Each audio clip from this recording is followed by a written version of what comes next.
We're in Springfield as the Sacred Heart Griffin Cyclones host the Jacksonville Crimsons in a Central State 8 Conference matchup. SFQ Friday Night Rivals, presented by Bob Riding's family of dealerships, starts now.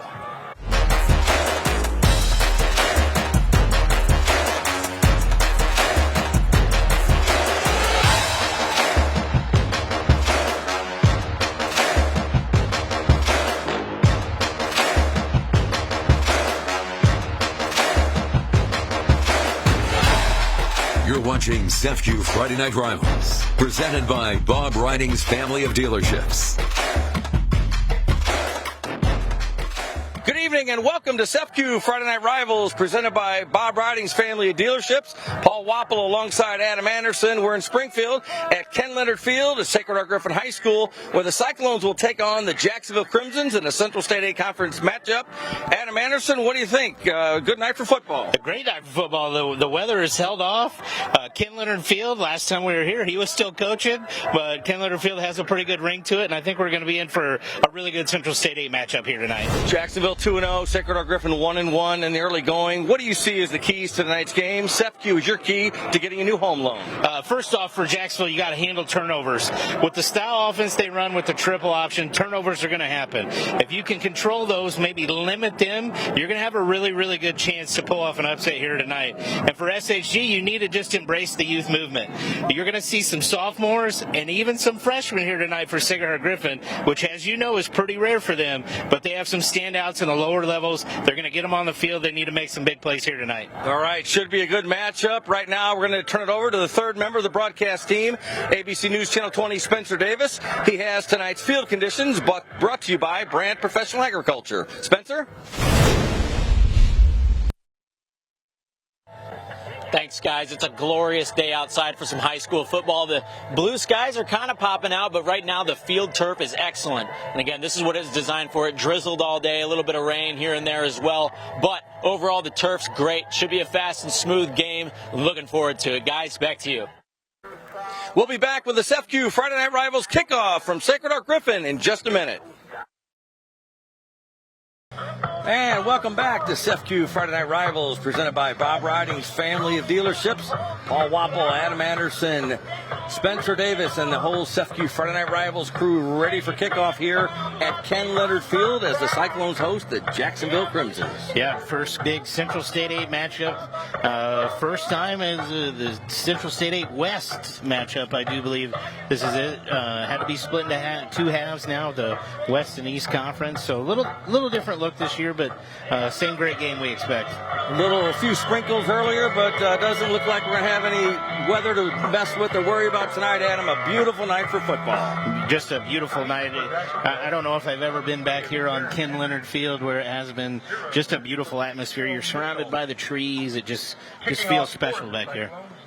The Cyclones will kick off to the Crimsons to start this game, and Adam, we've got two good kickers tonight, especially on Jacksonville side. Yeah, Brandon Sims, Jacksonville, one of the top kickers in the country. But as we watched in the pregame, SHG doesn't have a bad one themselves. Tom Davis will do the kicking honors for the Cyclones as the announcer gets the fans fired up. Cyclones sidelines ready. Crimsons are ready to go. We're ready to go. From Ken Leonard Field, and there's tonight's Bridge Care Suites kickoff. Field in the end zone, and it's a touchback. Darren Henry, number 3, no chance to return there, so the Crimsons will start. 1st and 10, and Adam, let's see what they do. They've got that big offensive line we talked about. Yeah, they're very big up front. Center Ryan McComb, 6'5", 290.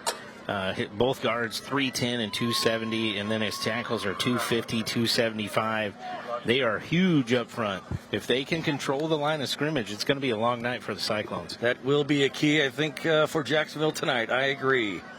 So Braden Hutchinson, the junior quarterback, under center. 1st and 10 from the 20. There's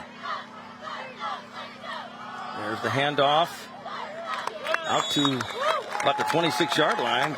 Good pickup for the Crimsons on 1st down. Lamarion Williams, the senior, with the carry. Yeah, Lamarion Williams, he's going to be a guy that they're going to keep mostly inside. He's a wider body, but he does have some speed to break away. And you're going to see a lot of deception out of this Jacksonville offense. With the triple option, you're not going to be 100% sure who has the ball. And we've got a cyclone down. Hopefully it's just cramps after the first play here, the first quarter. It'll be 2nd down and 4.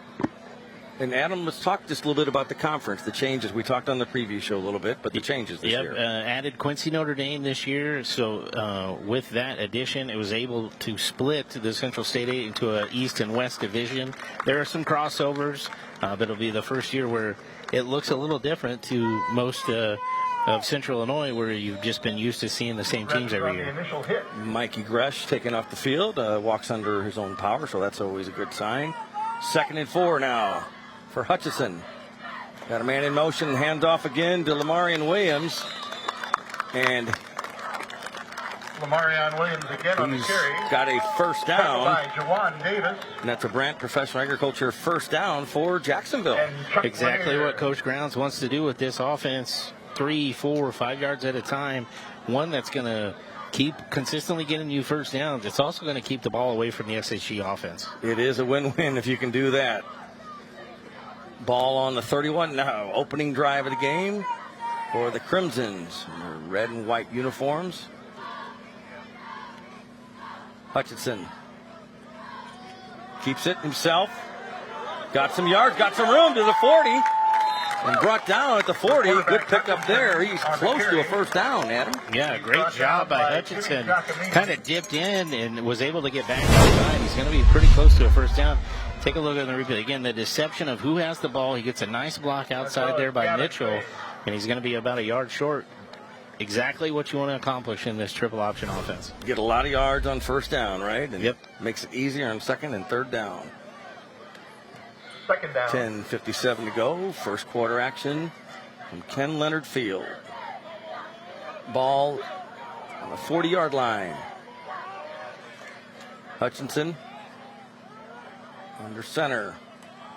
And he does some of that shifting around, and Braden Hutchinson again on the carry. Keeps it again. Wrapped up by Bryce Kraft. And they will move as well as Chris Link in on the tackle. The chains, and that is a Brant Professional Agriculture first down.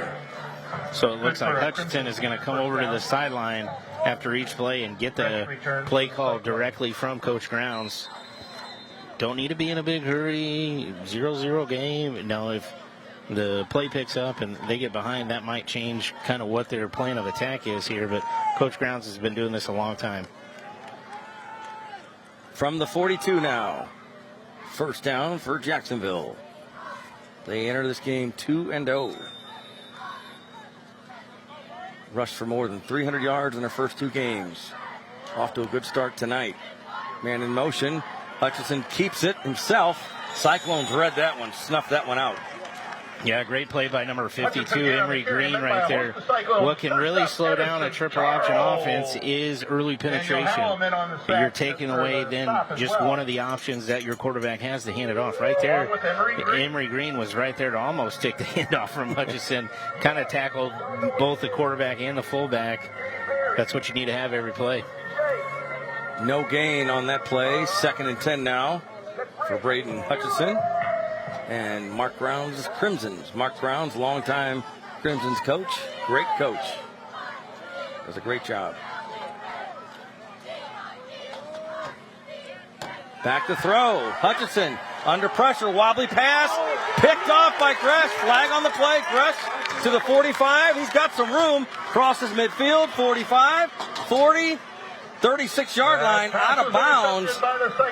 So let's see, though, what the flag's all about. I think that flag is going to be a pass interference call on 31, Seamus O'Brien.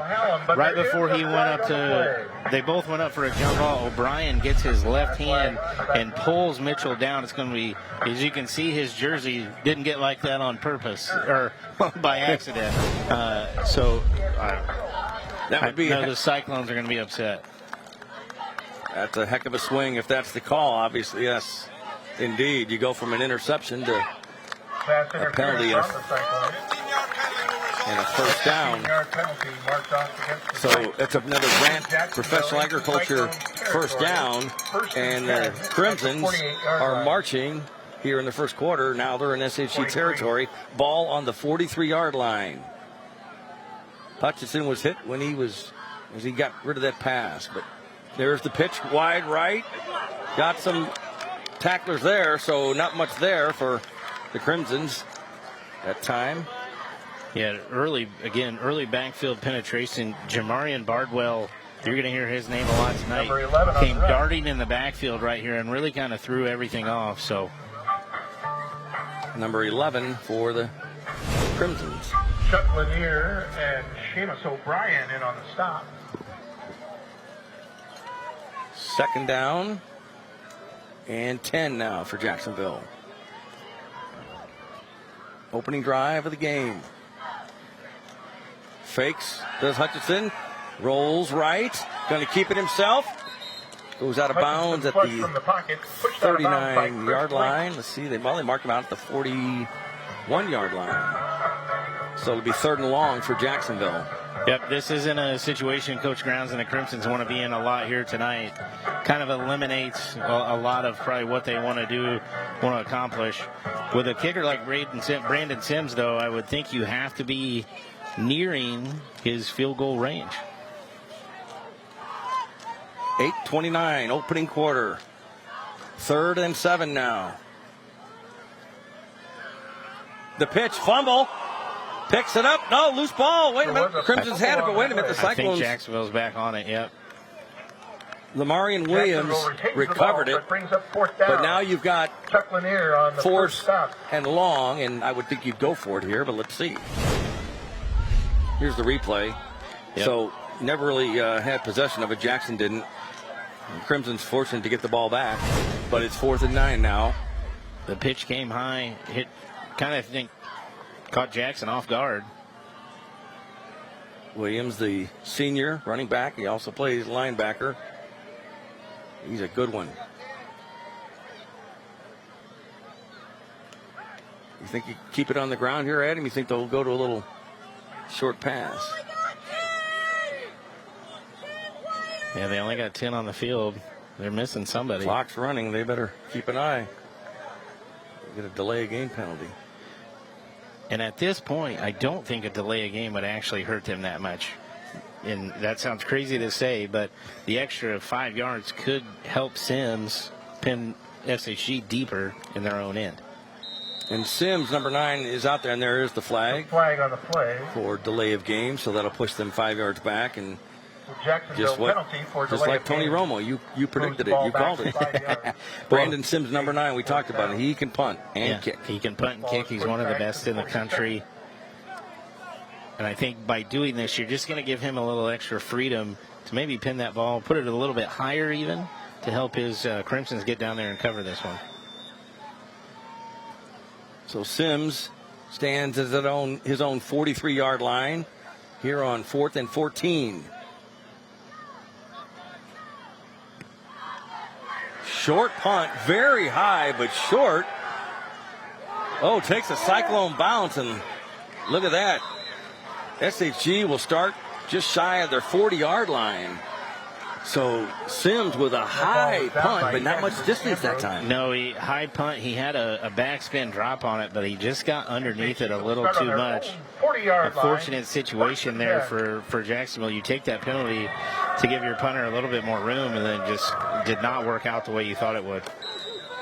So now we'll see what the Cyclones do. Cam Brinkman at quarterback, keeps it, goes up the middle, has some room. Look at him go. First down. First play, first down. That's a Brand Professional Agriculture first down is Cam Brinkman, the sophomore, Adam. Yeah, he came in relief last weekend, but played very well against Masuguda. Was not surprised to see him get the start here tonight. But with Caldwell back there in the backfield with him, you almost have 2 quarterbacks, 2 running backs right next to each other. Indeed you do. And on first down, he fakes the throw. Keeps it himself, in trouble. Hit hard and thrown for a loss on the play. But there is a flag down.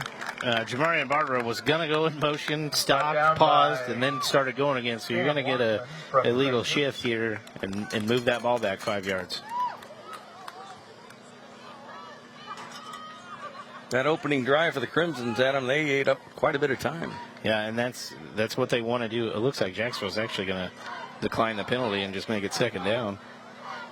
Illegal motion. So that is the case. Brings up second So down. it's second and 12 now for SHG. Brinkman in the gun. Official The timeout. whistle's blown. Equipment. Yeah, some kind of equipment malfunction there. Mylan Logan. Repair.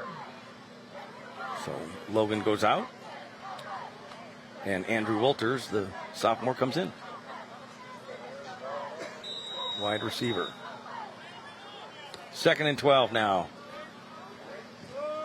Brinkman. Little pass. Complete to Bardwell. He's gone. Oh, look at him. They're not going to catch him all the way. Touchdown. 50 yards. We do have a flag on the far side of the field. I just noticed. Let's see what the flag's all about. Man, Bardwell looked like he got shot out of a cannon once Oh he hit my that gosh. sideline.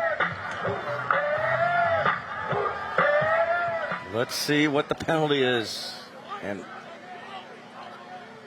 it looks like The it's SHG penalty. coming back. Gonna get a hold against And the it is Cyclones. coming back. Wow. 10-yard penalty. 2 big penalties against SHG are in the early going, Adam. Wow. You know, that's going to take 6 points off the board. Penalty assessed from the spot of the foul. Let's send it down to Spencer Davis now for the Grinning Health and Wealth Sideline Report. Spencer?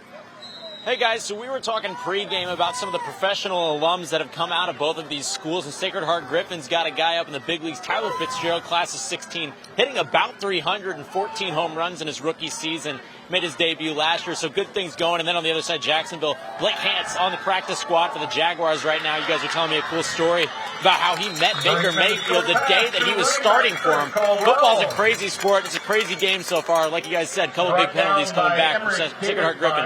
Guys, back up to you. Thanks, Spencer. Trent Caldwell, number 2 for SHG. With a good pickup there.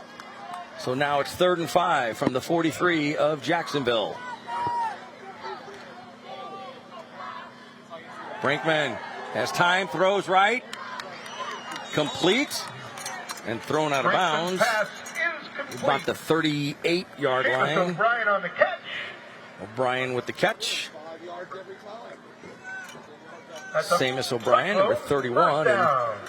And that's a Brant Professional Agriculture first down for SHG. Great catch by O'Brien. Had to go up and get it. Brinkman, again, put it in a spot that only O'Brien was going to catch it, and nobody from the Crimson. So great job by the young sophomore quarterback. Crimsons are coming, but look at this, the carry, and good pickup that Caldwell time by again on the Caldwell. Brought down by Emery Davidsmeyer. David Meyer on the tackle, and ball on the 33-yard line. See if the Cyclones try to go quickly here. Nope. Brinkman waiting to get the play from the sidelines. Caldwell started at quarterback last week against Mascoutah and pretty much played the whole first half at QB. 2nd and 7 now for the Cyclones. Caldwell Caldwell again on the to rest. the 31-yard line. Eli Masamba.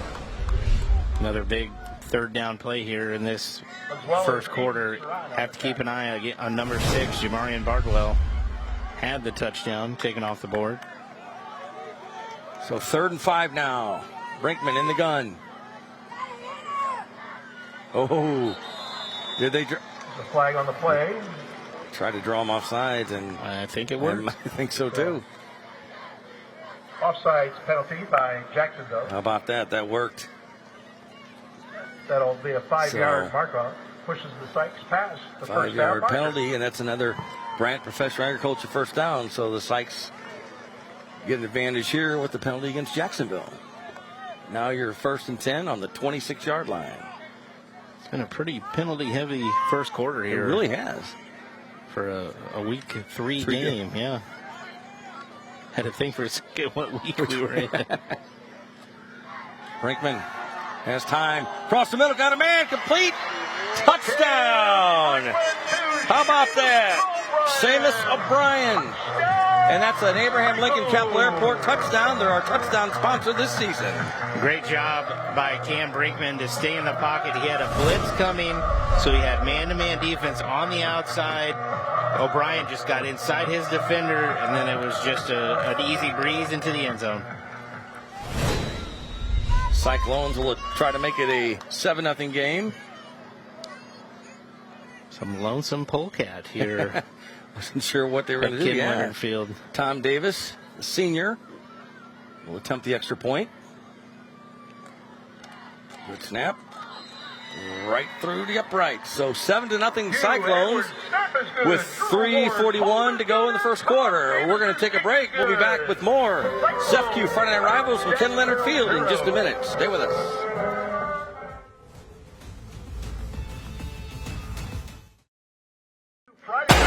Welcome back to SFQ Friday Night Rivals, presented by Bob Riding's family of dealerships. Paul Wapple, Adam Anderson, Spencer Davis here at Ken Leonard Field. 7-0 SHG strikes first here in the first quarter. And they will kick off to the Crimsons, who had a good first drive, but stalled at the 40. Deep kick and out of the end zone, so it'll be a touchback. So the Crimsons will start first and 10 from their own 20. Trailing 7-0. So yeah, I don't think you'll see many returns tonight. Jacksonville had a few returns for touchdowns last weekend against Eisenhower, so I think they're going to try to put that ball in the end zone as much as possible. See what the Crimsons, how they respond here. Boy, SHG, the touchdown was called back. Explosive. They can really explode. They've got that speed. Yeah, people might have seen that week 1 score and thought, oh, maybe Cyclone Nation's down. They are not down. That's how good CBC was. First and 10 now for Hutchinson and the Crimsons.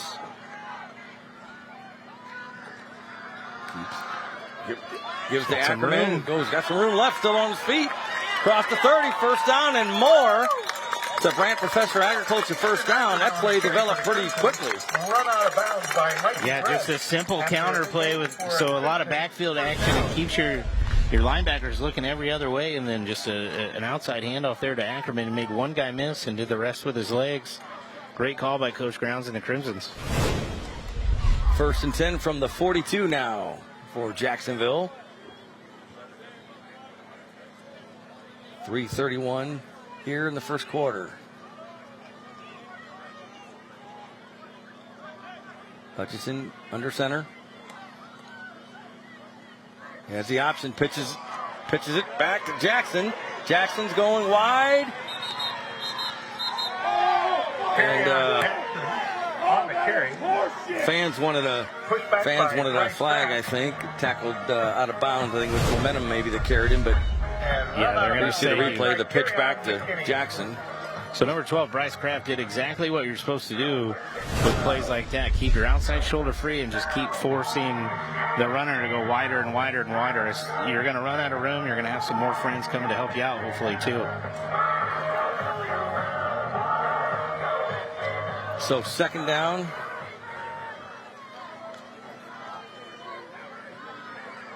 For Jacksonville. They trail 7-0. The pitch back. Got some room. Goes wide, but not enough, not nearly enough to get any momentum going. So the big hit by Chris Darren Henry with the carry there. And let's take a look at the scoring summary brought to you by HSHS St. John's Children's Hospital. 8 plays, 60-yard drive, and capped by the O'Brien 26-yard TD catch. And that's where we stand now, 7-0 after that touchdown. Third down. So third and long for Jacksonville. No gain in the last 2 plays. Yeah, it looks like they had some room up there. Jacksonville's got to start getting upfield and not so much side to side. Back to throw. Hutchinson looking right, got a man. Caught, going on his feet. 40, 35, cuts back. Cyclones tried to strip the ball, but that's Darren Henry on the refs catch, brought down ruled by he was down. What a catch that time by Henry. Darren Henry, not Derek Henry. First down. That's a Brant Professional Agriculture first down. Yeah, great job Darren by Henry. He had pressure coming right at him. He knew he was going to take a hit. but he held onto the football and then turned it into a big play. That's the kind of chunk plays Jacksonville needs to have. Hopefully they're not waiting for 3rd and long for those to happen, but that's what they got to do to stay in this football game here tonight. Adam, he's a freshman. On 1st and 10. There's the give. Look at this. On to the 25-yard line. Lamarion Crimsons. Williams on the carry. Williams with the Jawan carry. Davis and Joe Kepler on the stop. Bring up 2nd and 5. That's an ideal first down play here in an option-based offense like Jacksonville runs. On 2nd down. Williams in the backfield. Williams gets it. Cyclones read that. Stopped at the line of scrimmage. Now you got 3rd and 5. Lamarion Williams brought down. I'll give him 3rd and 4.5. He might have fell a half yard, but okay. Definitely not much up there.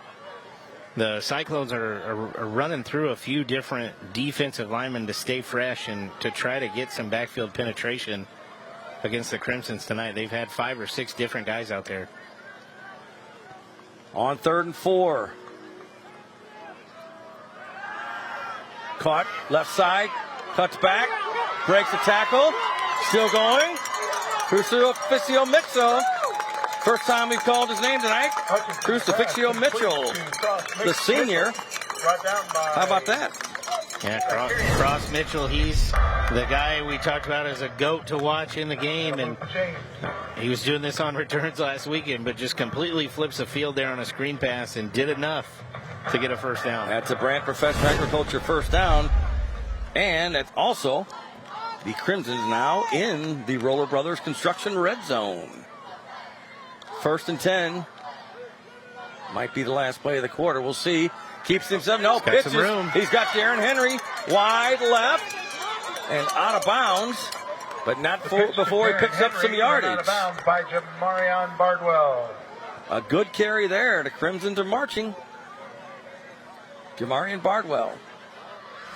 Impressed with number 3, Darren Henry, and great pitch there by Braden Hutchinson to have know you're going to take a little bit of a hit, but to deliver that ball out there and let Henry do the rest. Got 9, so 2nd and 1 now for the Crimsons. A little bit of a breeze, an absolutely beautiful night for football. Couldn't tell, and he did keep it. No. Lamarion Williams. They're going to say, boy, he called it quickly. Didn't progress stop? Progress was stopped. Lamarion Williams wasn't sure he had the ball or not, but and I think that's going to do it for the first quarter here. As well as and they'll let time run out. The Crimsons do so. 1 quarter is in the books here at Ken Leonard Field. And 7-0 SHG after 1. We'll take a break. Back with more in just a minute.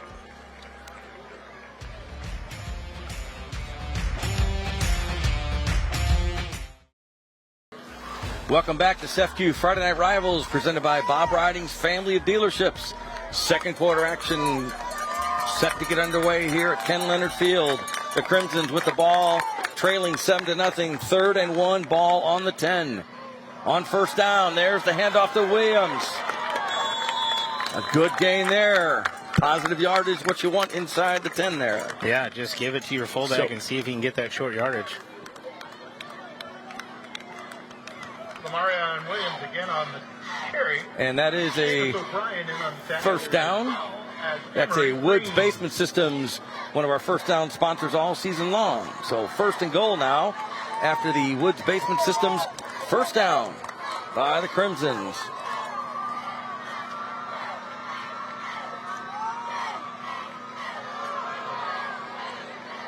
Flag on the play. Wow.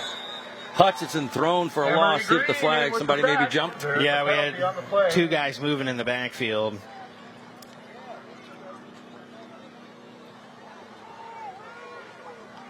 Yep, illegal motion. Illegal shift offense. They could decline it, yeah. It'll be 2nd down. So 2nd and goal from the 11 for the Crimsons. Well, check that. They declined it and took the play. It would go. Okay, he was walking it back. I was like, I was confused no. too. So, second and 11, yes, after the loss on that play. Penalty. Second and goal from the 11 for JHS.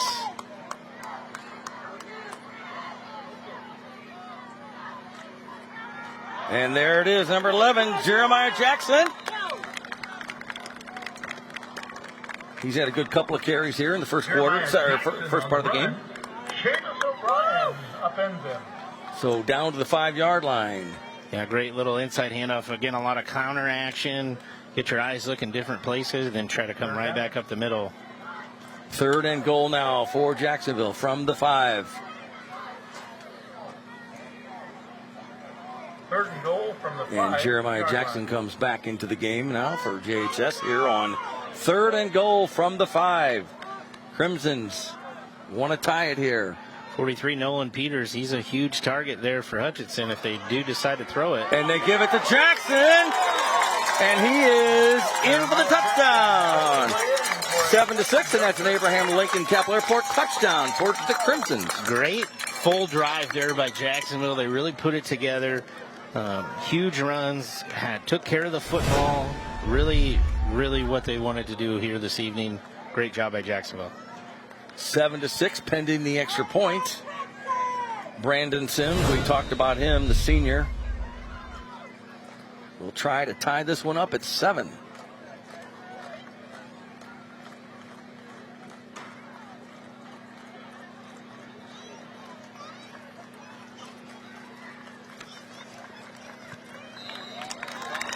And we are tied at 7. And right now we're going to hear from SEFCU. Hey guys, I'm joined by Dane from SEFCU and Dane. What does it mean to be partnering with Friday Night Rivals for yet another season? Feels great. You know, I think it's a great thing that you guys do, bringing a spotlight to these athletes here in the local community, as well as the cheerleaders and band, and SEFCU's just proud to be a part of it. Yeah, so we talked about community. What are you guys doing in the community? What do you have coming up? Yeah, we've actually got quite a few events. So the Morton Pumpkin Festival is actually still going on through tomorrow. We also have the Shoes, Brews, and Biz coming up, hosted by the Greater Springfield Chamber of Commerce on October 5th. We also have a booth at the YMCA of Springfield Spooky Trails on October 19th, and the Wildlife Scary Park October 11th through the 13th, 18th through the 20th, and 25th through the 27th. Whole lot of stuff coming up. And speaking of coming up, Friday Night Football, how does it feel to be on the sideline? Feels great. You know, I'm excited for this. It's always a big-time rivalry between SHG and Jacksonville, and it should be a great game. All right, guys, back up to you. All right, thank you, Spencer, and thanks for SEFCU for being our presenting sponsor on SEFCU on Friday Night Rivals again this year. So we've got a good one here, 10:31 to go in the second quarter. I thought it would be low scoring because I thought Jacksonville would try to, be very methodical with their drives, but got to try to figure out a way to slow down Keem Brinkman in this SHG offense. Cyclones will get the ball here, and that's a Bridge Care Suites kickoff.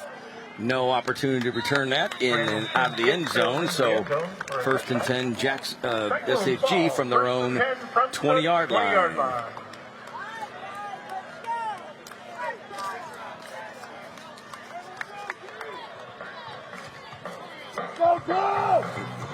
And I want to let you know that this is when championships are won. Gear up for the NASCAR Xfinity Series playoffs starting next Friday right here only on CW23. We're taking a break for Friday Night Rivals because of the NASCAR Xfinity Series on CW23. On first down, a long pass. Oh, just couldn't quite hang on to it. He would have been gone. Brinkman with the pass there, and Bardwell couldn't quite hang on to it. Yeah. Jamarian Bardwell. Just a beautiful pass there from Brinkman, just right off the fingertips of Bardwell. Again, being a sophomore, those are some kinks you're going to have worked out by maybe week 7, week 8, but he's still pretty early on into his varsity career, so a few things like that he'll learn. Second and 10 for the 20 for the Cyclones. Brinkman in the gun. Just couldn't connect there on first down. Back to throw again. Short pass. Incomplete. Bardwell couldn't hang on to it. So now it's 3rd and 10. And Adam, back to next week. We won't be here. CW23 will carry the NASCAR Xfinity Series race. And we'll talk about that in a second. But right now I want to tell you about the HS St. John's Hospital scoring summary. Jackson with the 5-yard TD run, 13 plays, an 80-yard drive. Beautiful drive Coach Grounds and the Crimsons put together to get in the end zone. 3rd and 10 for SHG. Brinkman maybe changing the play. Empty backfield. Brinkman to throw. Has time. Ball's loose. Ball's loose. Brinkman recovers it. Wow. Oh, my. They are unfortunate. They are fortunate. Here's the replay. He just couldn't. Just slipped out of his hands. Yeah, as he came back with that. Brinkman, I'm not sure if he is a baseball player, but he has a very baseball-like throw. His throwing motions really wide, like you would throw a baseball. So sometimes if your hands are small or the ball's has a little condensation or sweat on it, maybe his grip isn't the greatest. And right there, it showed you. 4th and 15 for SHG. Punt formation. High snap. Brought down. Just gets it off, and a pretty good punt, especially under the circumstances. But the Crimsons are going to be in SHG territory. The 42-yard line. See where they spot it.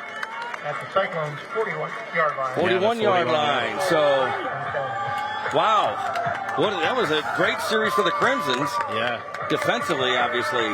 So back to the NASCAR Xfinity Series race. That'll be next week. It'll be carried on CW23. We'll be back the next week. Quincy, Notre Dame, Springfield High. We'll get a look at Quincy, Notre Dame. At Memorial Stadium. So if you are turning into the CW next week, feel free to cheer on Riverton's own Justin Allgaier. That's right. Number 7, sponsored by Brandt Professor Agriculture. So go Justin. Doing well so far. On first down. Pitch is going the wrong way. Still on his feet, but oh boy, Ackerman thrown for a huge loss. It's about 19 yards, if my math is correct. Wow, Ackerman, I thought he might get out of it, but when he took that pitch, there were at least 3 to 4 black jerseys just standing there waiting for him. What Ackerman's got to do at that point, just put his head down and try to go forward. He came to the sideline and then tried to even backtrack and go the other way and lost probably 4 or 5 more yards right there. So I love to say it once a year, we are at 2nd in a country mile right here, Paul. We are. Oh my, 2nd and 28. For Jacksonville. 7-7 ball game, 2nd quarter.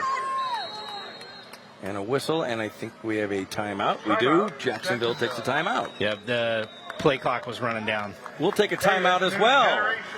Back with more SFQ Friday Night Rivals in just a minute. As NSG moves to the CW, starting Tuesday, October 9:19 to go in the 2nd quarter. 7-7 game. Jacksonville and Sacred Heart Griffin. 2nd and 28. The Crimsons want to talk about it, Adam. Now, obviously, you don't want to try to get it all in one play here. No, you don't. And play clock was running down, and there didn't seem to be enough movement towards the line, so Coach Ramsey needed to burn a timeout. Going to keep it himself, and it didn't fool anybody. Hutchinson on the keeper, brought down by Joe Kepler. 3rd and almost a country mile, Adam. Chris Lincoln on the play as well. Yeah, I'm not sure if that was a missed handoff or there was a lot of turning around. It looked like he went to hand it, but the play was off a little bit. 3rd and 30. If you're looking at your screen, that is correct. 3rd and 30. Ball on the 39. Jacksonville started this drive with excellent field position, but so far hasn't been able to take advantage of it. We'll see what they do here on 3rd and 30. Darren Henry in the game, number 3, the Crimsons. And Hutchinson says, hurry, get to the line, and a flag, and I think we know what the flag's going to be about. Now they need to be methodical in their offensive possession, but that was a little more than methodical. 5-yard penalty. 3rd and 35 now. Hutchinson's got to get him in and out of that huddle quicker, knowing how much time's left on the clock. Be curious to see what the play call is here on 3rd and 35. And love to get a chunk of that back, obviously, but let's see what they do. So Hutchinson, empty backfield. Back to throw. Has time. Goes deep. He's got a man. And let's see. Oh, the Crimsons wanted interference. No call. Wow. Intended receiver was Cross Mitchell. Bang, bang play. We have the advantage of replay. Let's take a look. See the ball's in the air. I do think he got there a half second too early. I think that was a miss. Again, that's a bang, bang play. But Mitchell, I think Mikey Grosh got there a little too soon with the hit on Mitchell. If you're Coach Grounds, it's got to be upsetting, but the speed on Mitchell, if I'm Coach McMahon, I'm going to make sure my guys know that he was open. Sims just gets the punt away. Good long punt. Fair catch called for by Drew Ward at the 30-yard line, and that's where the Cyclones will start their next drive. So, and want to let you know that earlier tonight, ABC News Channel 20 Spencer Davis had a conversation with our friends over at the Capital Area Career Center.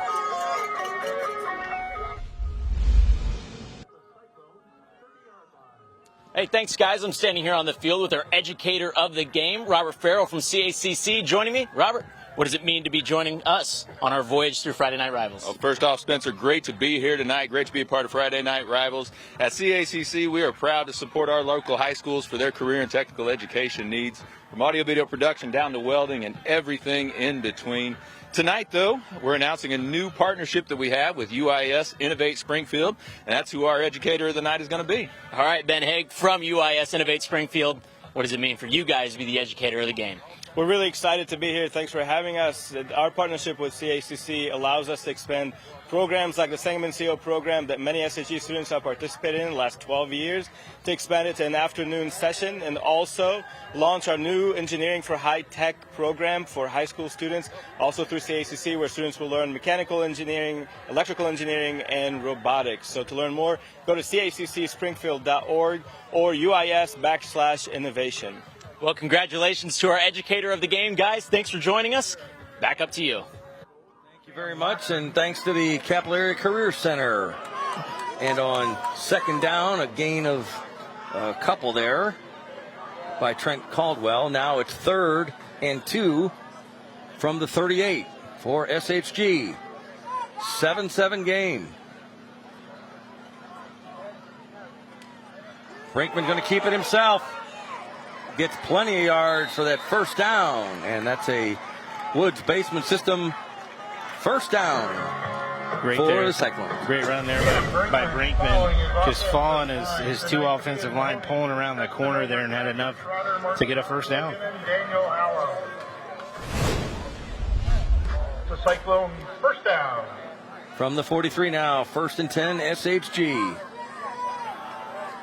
Brinkman in the gun. Back to throw, rolling right. Dumps it short.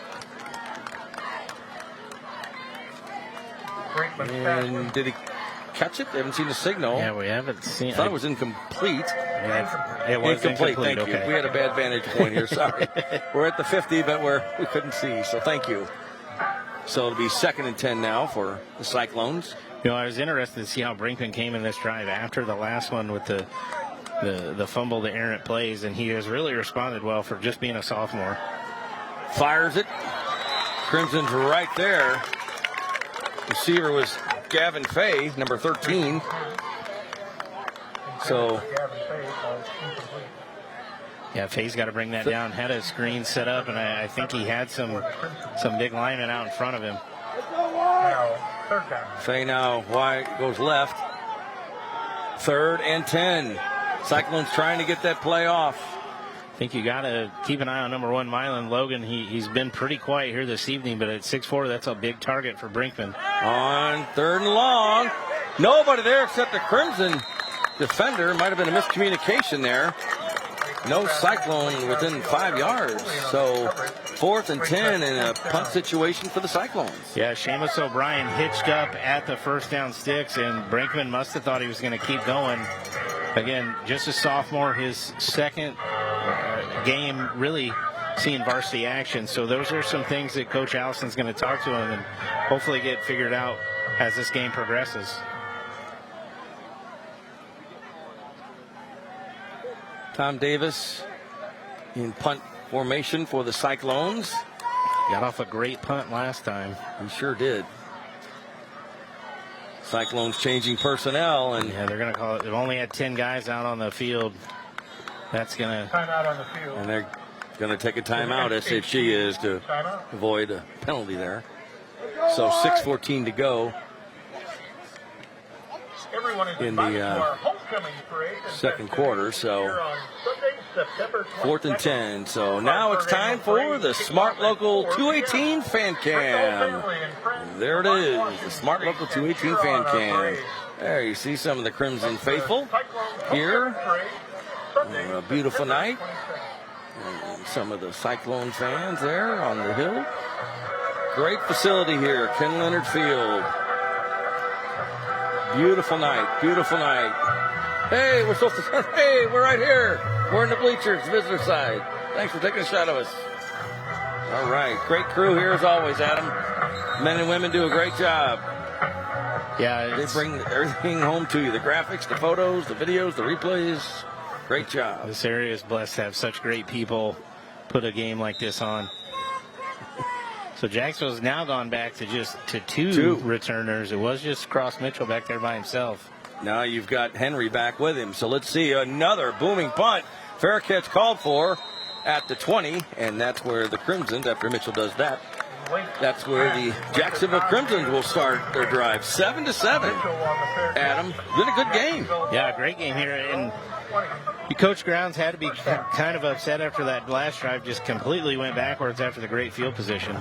Tonight at 10:15 on ABC, join us at the News Channel 20 Sports Desk to get all of your local high school football highlights with the Friday Night Rivals recap on News Channel 20, 10:15 tonight on ABC. All right, 6:08 to go, second quarter. Sacred Heart Griffin and Jacksonville. First conference game for these two schools this season. On first down, man in motion, there's a thrown back. He had a couple of yards, looked like Lamarian Williams, but he's thrown back, so nothing doing there on first down. Just squeezed through a tight gap right there. Was fortunate enough to get 3 yards there. Right now, we're going to send it down to ABC News Channel 20 Spencer Davis to the field for the Grunig Health and Wealth Sideline Report. Spencer? Game so far, maybe a little lower than we were expecting, but this is where the importance of having good kickers and punters comes in. You want to knock through your extra points, as both guys did, and your punters come in big time. Field position is such a big thing in a low-scoring game. Both guys clearly doing their jobs well. Back up to you. We'll see if it plays into more impact later on. Thank you, Spencer. 2nd and 7. This time, Williams with a few more yards, and more than a few. He's out to close to the 30-yard line, so... Underneath the pile, Emery Reed. Check that. Chuck Lanier. They are going to give They're him giving the first down. All right. That's enough. Woods Basement Systems first down for the Crimsons as they move the chains. Ball on the 31 now. Again, they'll just keep lulling you to sleep with these inside handoffs to Williams, and then you got to keep an eye on Henry or Jackson or Ackerman, one to pop one big on the outside. Inside of 5 minutes in the second quarter. Hutchinson under center, a little misdirection there. Look at Williams go. Look at him go, Williams. Back, got a flag. Williams on the carry. Hold. No, we got two guys moving in motion at the same time, which again is unfortunate on a first down play that gets you 8 yards. Is now you're looking at 1st and 15. So pushing back 5 yards. Moving back 5 yards. First down. Adam, we talked about it in the previous show and a little bit tonight. The Jacksonville offensive line. 6'4", 275. Cook, 6'4", 310.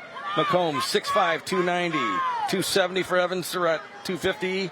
How about that? That's a big line. Yep. On 1st and 15, that line pushes, and that's good. for number 21, Lamarian Williams, as he gets a lot of that yardage back on first down. Aiden Surratt is also a very good wrestler for the Crimson's program over there too. So not just a big body, he's a big body that can move. Ryan McCombs is getting looked by some local Division II 1AA schools. And they don't just look big on TV, they are big in person. 2nd and 7 now after the big gain. Hutchinson keeps it, pitches it. Got some room. He might never catch him. On his feet. Look at him go. Easton Ackerman inside the 25-yard line, and that's for definitely a Woods Basement Systems first down. Great pitch there by Hutchinson. He knows he's going to take a hit here, but he's got to get loose that ball. Ackerman made one guy miss and was off to the races. I'm not sure if it wasn't anybody else other than Jamarian Bardwell would he have been caught. I'll tell you what, that was a great run by Ackerman, but the pitch was perfectly timed, as you mentioned, absolutely. Adam. Timed it just right. That takes hours and hours of practice, getting hit with bags, other guys, to be able to deliver a confident pitch like that. From the 25, Hutchinson keeps it himself. Hutchinson on the carry. And he's inside the Roller Brothers Construction red zone. He's right on the Roller Brothers Construction red zone, right on yep, the 20. Right on it. We'll give him the plug, absolutely. So 2nd and 5 now for the Crimsons. SHG crowd, I think they're surprised a little bit, maybe. Not stunned, but a little surprised. A little surprised at how this game has played out. Yes. They've been right there, too, on offense, Paul. Just a few off the fingertips, drop passes, little things that they can correct, but they need to correct them quickly. Pitch back on 2nd down. Wide left is Darren Henry. Crimson fans Darren Henry on like the carry, that. brought down by Chris Link. So 3rd down. 3rd down now and a couple for Jacksonville. And you know they want to keep this drive alive and don't want to have to go for the field goal unless they have to. So big offensive line doing a really nice job so far. On 3rd down. Look at that. Keeps it himself, and he's got plenty of room. 1st down. It's the Woods Basement Systems 1st down. Down to the 11-yard line. Drew Ward in on the tackle. So the Crimsons still going the right way. It's Don't have to be in a hurry. First and 10. They can get a first down without scoring here, without going into the end zone. Hutchinson on 1st down. Henry in motion. Hutchinson. I don't know if it's a broken play or not, but the Cyclones brought down by read that Chuck right away. Lanier. And number 50 was right there. Mark Shaw for SHG. Mark Logan. He was almost trying to steal that handoff from Hutchinson. He was in the backfield so fast. Again, if you want to throw off the timing and what an option offense wants to do, just keep doing that. Really disrupt that mesh point. Loss of a yard on the play. 2nd down and 11. There's wide right. It's Jackson. Oh, breaks a tackle and stopped out of bounds. See where they, nothing there really. Oh, yeah, I think he went a long way to get back to the line of scrimmage. Yes. Yeah.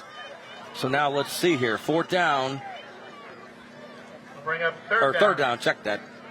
3rd and long. If you're Coach for the Grounds, Crimsons, you obviously want to try to get 6 points. But I think you also have to be careful and not turn this ball over because you are definitely in Brandon Sims' range, and you can at least get 3 points. So 3rd and 12, we're going to call it from the 14-yard line. It's a big 3rd down play. Little misdirection. Look at this. Breaking some tackles is Darren Henry, but not a whole lot. Looked like you might get more than that, but now you've got 4th and long, and I would certainly think And the field goal unit does come out for the Jacksonville Crimsons. Brandon Sims, the senior kicker. Stopping up that side of the line. It looks like And Coach Grounds is going to call a timeout. Yeah. Timeout on the field. And we'll take a timeout as well. We'll be back with more from Ken Leonard Field in just a minute. Stay with us. Welcome back to SFQ Friday Night Rivals, presented by Bob Riding's Family of Dealerships. Paul Wappel, Adam Anderson, Spencer Davis. 4th and 10 for the Crimsons. They want to try to take the lead here with a field goal. It'll be a 30-yard attempt for Brandon Sims, one of the best kickers in the state and in the country. Sims waits. There's the snap. Plenty of leg. Drills it, and it is good. So 10-7, Jacksonville takes the lead with 40 seconds to go in the first half. Yeah, great kick by Sims. That could have been good from about 45 yards. But you just want to make sure you take care of the hold and the protection up front, and just make sure he has a chance to kick the ball. So you got 42 seconds left in the second quarter, Adam. Let's, of course, see what happens on the kickoff here. But still a lot of time with this quick strike SHG offense. A lot of time still left. They've got 2 timeouts, 1 timeout left. So, and like you said, just a couple of little things here or there. This game could be, the score could be a lot different. SHG could be ahead quite a bit, but we'll see what the Cyclones do here before we get to halftime. After the 30-yard field goal by Brandon Sims. On an absolutely great night for high school football. Good crowd on both sides. The Crimson faithful made it over from Jacksonville. Red and white. They're 2-0, trying to go to 3-0. Trying to go 3-0. This would send some shockwaves through the Central State Aid if they were to hold on here this evening. A lot of game left, though. See if SHG even gets a chance to return the kick here. Sims is ready. And that's a Bridge Care Suites kickoff out of the end zone. Forget about it. No return opportunity there. 1st and 10 SHG from their own 20. Now, Adam, do you just keep it on the ground here, play it conservative, go into halftime down 10-7, or you try to go for a long pass maybe? I think you go with risk the interception. Something in the middle there. Okay, in between. All right. And honestly, as a coach, I would see how first down goes. If we get 8 or 9 yard play, maybe a first down here on our first down play, I'm gonna keep the tempo up. If it's a kind of a negative play, I might just ride it out till halftime. And they are going to throw. Short pass. Complete left side. Got some room. Down the sideline. Crosses midfield. To the 40. Oh, my goodness. Down at the 24-yard line. Well, that kind of answers that. There's a flag. Wow. There is a Caldwell. Let's see what. I think you're going to get a sideline warning on the Cyclones. Andrew Walters. Trent Caldwell with a 50 yards?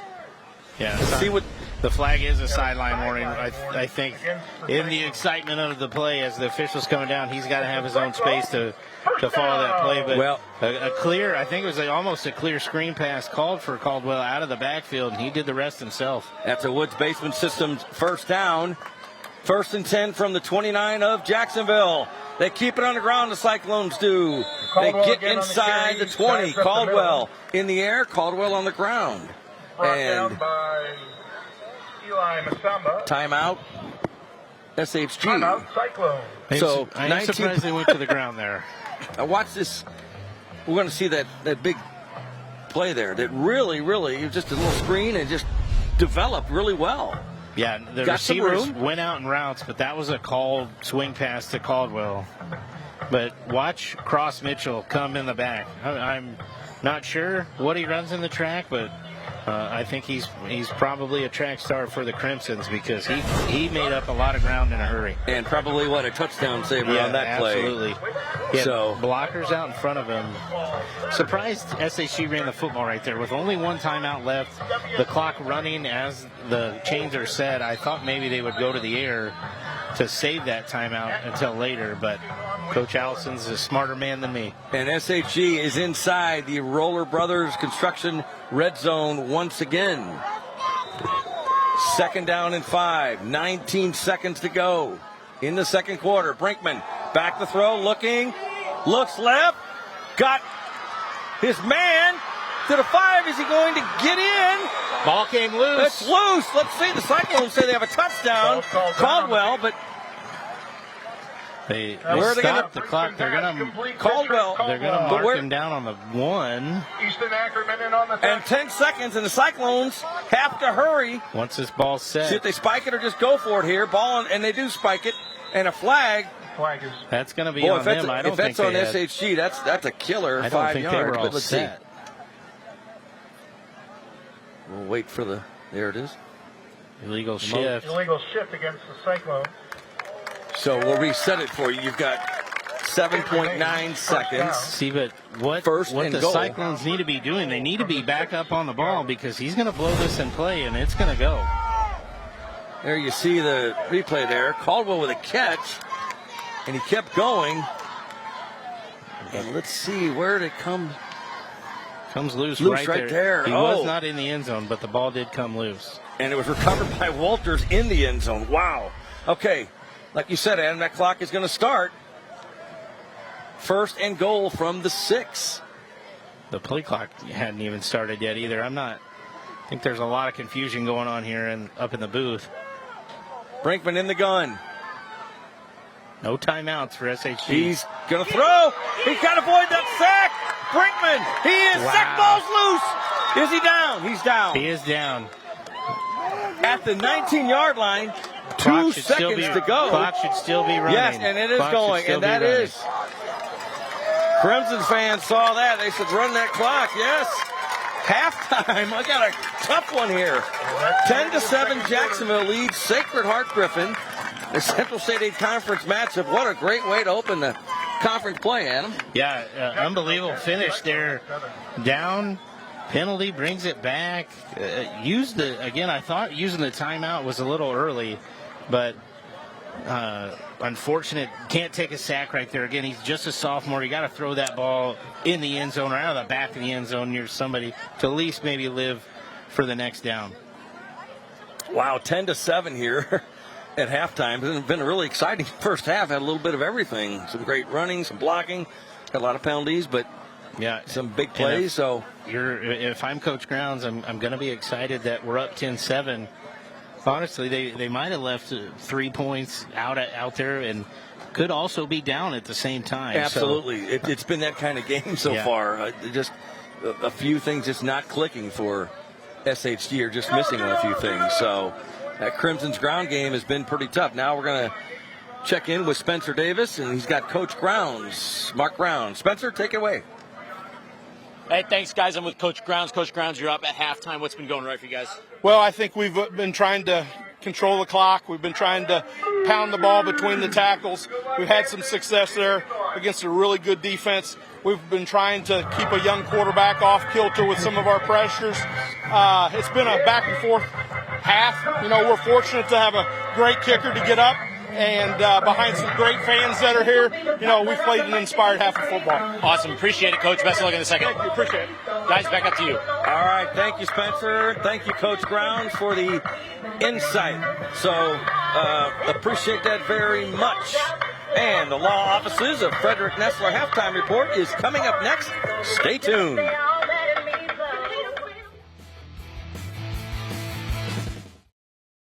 And you're watching the Bob Ridings Family of Dealerships halftime report on Friday Night Rivals. Earlier today, SFQ presented Sacred Heart Griffin High School with a $500 donation to say thank you for hosting tonight's Friday Night Rivals matchup. SFQ will make a $500 donation to each Friday Night Rivals host school throughout the season for use for their general fund. SFQ is proud to support our communities, our schools, and our students with Friday Night Rivals. Thanks to Sacred Heart Griffin for hosting tonight's SFQ Friday Night Rivals football game. And you're watching the Bob Ridings Family Dealerships Halftime Report on Friday Night Rivals. Back with more from Ken Leonard Field in just a minute.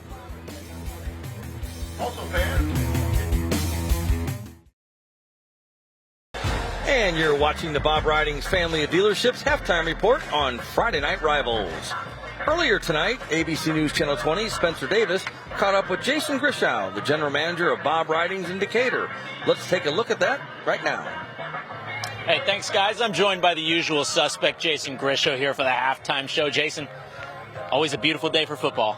Always. And I was thinking earlier today about high school football and how it just transcends football and sports and the lessons these kids are learning on the gridiron. You know, it's going to serve them well in the future, and they may not know it now. I know when I was that age, I didn't quite know it then either, but I definitely know it now. And, you know, what kind of team they want to be part of in the future and, you know, the culture. And nothing speaks that like community-based Friday Night Rivals. And we got Wade with our Westtown Ford store over in Jacksonville. And we're all part of the family of dealerships with Bob Ridings and, you know, part of a winning culture and winning team, and they're learning all those lessons right now tonight. And Wade, how fun is it to be at this game? Hey, I'm fired up. Glad to be here on behalf of Westtown Ford. Several years and a few pounds ago, I remember being out here and doing some of this stuff, getting ready for a big Friday night game. This is a big game for Jacksonville. Jacksonville always looks forward to competing with Griffin. So, yeah, really exciting night. Beautiful night. Looks like everybody's excited to go. So, yeah, we're glad to be here. Are there any community events you've got coming up in Jacksonville? Looks like we're going to have a lot of people rolling in here watching this game tonight. This Friday night football is a big deal to the Crimsons. You know, they like coming out and supporting that team, and this is a big part of our community. So, yeah, we're excited to see what happens tonight. All right. Well, thanks for joining us, guys. Back up to you. All right. Thank you very much. And I want to let you know that throughout this Friday Night Rivals season, the law offices of Frederick W. Nessler and Associates will recognize an exceptional senior student athlete from each participating high school with a plaque presentation prior to each game. This week's law offices of Frederick W. Nessler and Associates scholar athletes are from Sacred Heart Griffin, Reese Watson. Reese is a dedicated athlete and student leader who has excelled in cross country, basketball, and track and field at SHG. As a captain in multiple sports and a state qualifier, she also stands out academically, earning high honors and multiple academic all-conference titles. Beyond sports, Reese's involvement is in Key Club, Science Olympiad, and mentoring younger students reflects a deep commitment to service and leadership. And from Jacksonville High School, Colin Wilson. Colin maintains a 4.00 GPA while excelling as a 3-year captain of the swim team, earning both all-conference and academic all-conference honors. He is involved in the National Honor Society and Freshman Mentor Program and plays drums at church. Beyond academics, Colin is a lifeguard and swim instructor, demonstrating his dedication to leadership and service. These students are also eligible to win a $5,000 scholarship to be presented at the end of the season, courtesy of the law offices of Frederick W. Nessler and Associates. They are proud to support and encourage exceptional student athletes across Central Illinois. Congratulations to both of this scholar athletes this week. From Jacksonville, Colin Wilson, and from Sacred Heart Griffin, Reese Watson. And let's go down to ABC News Channel 20, Spencer Davis. Spencer? Hey guys, I'm standing by with a couple of representatives from each of our schools today. We're going to start with our host, Sacred Heart Griffin, Dr. Bill Murdoch. Dr. Murdoch, talk to me a little bit about homecoming and some of the students' favorite parts of the year. Well, homecoming kicks off next Sunday, actually, with a parade that starts from our main campus, comes over here to West Campus. Then we'll have a volleyball game with our senior boys and powder puff with the girls. So we're real excited starting next Sunday, heading into our homecoming game the following Saturday. And what does it mean to be, just on Friday Night Rivals again? Oh, Friday night. I was on it last year at Glenwood. It's very exciting. Great night here for football and for a lot of people in the community to come in. Perfect night. Love Friday Night Rivals. I don't know about Jacksonville, though. They got the lead right now. And I'm joined by Michaelina Oldenettle as well, and she is the cheer coach for Jacksonville. You guys have your homecoming coming up. Tell me about it. Yeah, we have homecoming next weekend against Lanphier. I'm pretty sure our theme is out of this world, so hopefully the game will be also out of this world. So we're excited. Hey, talk to me a little bit about being on Friday Night Rivals. Yeah, well, we're happy to be here. You know, this means a lot to our community, to our football team, our cheer team. It's a good night for football, and we're just happy to be here. Well, we appreciate you guys letting us join you, and let's hope the rest of the game's a good one. Good luck. She was great. Back up to you. All right, thank you very much, Spencer. Thanks to SHG in Jacksonville. And you're watching the Bob Ridings Family of Dealerships halftime report on Friday Night Rivals. Back with more from Ken Leonard Field in just a minute.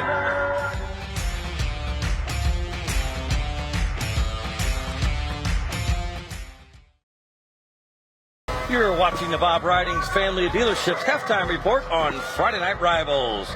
And let's take a look at some of our first half.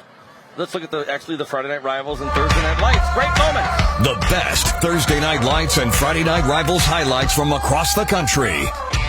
Edie going for it all. Has a man out there. Catch is made. Touchdown. Slinger. Lucas Sun, another spectacular catch. Scrambling for his life, being chased. Has the corner and goes over the top. And that effort's going to get him the first down. Well done, young man. Here's Clear going deep down the near sideline. Amari Jackson, did he haul it in? It looks like he did. That was tremendous. Lights, camera, action, Jackson. First down and goal. And the toss. Buttery makes one man miss. Shakes off the tackle from left. He is still going. Buttery across the goal line. He is in for the touchdown. It should go. Looking for Fry. Leaping grab. Touchdown, Hartford. Nice if they don't complete this pass. So Noah Legg. You better make it. You better make it. He gets all the way did. for the He's touchdown. in the end zone. Noah Legg, 10 yards for the Conway touchdown with just 23 seconds left on the clock.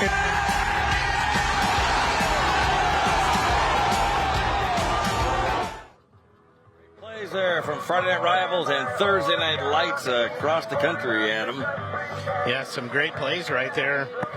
Fun to see the high school football action across the country.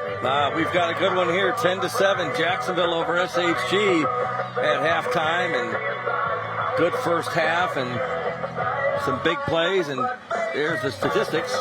You know, pretty even. I thought it'd be pretty even total yards wise, just a little bit different ways on both sidelines. Penalties have been huge for both teams. They've come at really inopportune times. Clean turnovers, though, and that's kind of a story we talked about before the game. Jacksonville really had to make sure they took care of the football, and they haven't forced SHG into any just yet either. And the score is indicative of the statistics, really, like you said, pretty even there. 156 total yards to 150 right there. Both teams back and forth. No turnovers, couple loose balls, almost some turnovers, but nothing. So overall clean. So right now we'll go down to Spencer Davis. Spencer? Thanks, guys. I'm with Coach Allison down here. Coach, tight first half. What are you guys looking to do in the second? It's kind of like what we thought. If we gave them a chance to eat the clock, and they did that, I think we had three, with that last possession, 4 possessions. We got to take better advantage of the drives we do get because we know they'd be limited with the way they eat clocks. So we got to do that. How key is it to have a guy that can win you the position battle in field position? Oh, it's huge. I mean, the kicking game's been a huge part of this day. I mean, that's both sides of the ball. Starting on the 20, we got to do a little better job of keeping the ball. Awesome. Thank you, Coach. Best of luck. Guys, back up to you. Thank you very much, Spencer. Back with more from Ken Leonard Field in just a minute.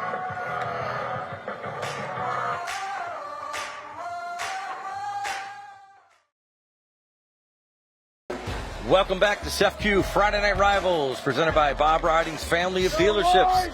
Paul Wappel, Adam Anderson, ABC News Channel 20, Spencer Davis, and the SFQ Friday Night Rivals crew ready to bring you third quarter action. We've got a good one here. 10-7 Jacksonville, and the Crimsons will kick off, so the SHG will get the ball starting the second half.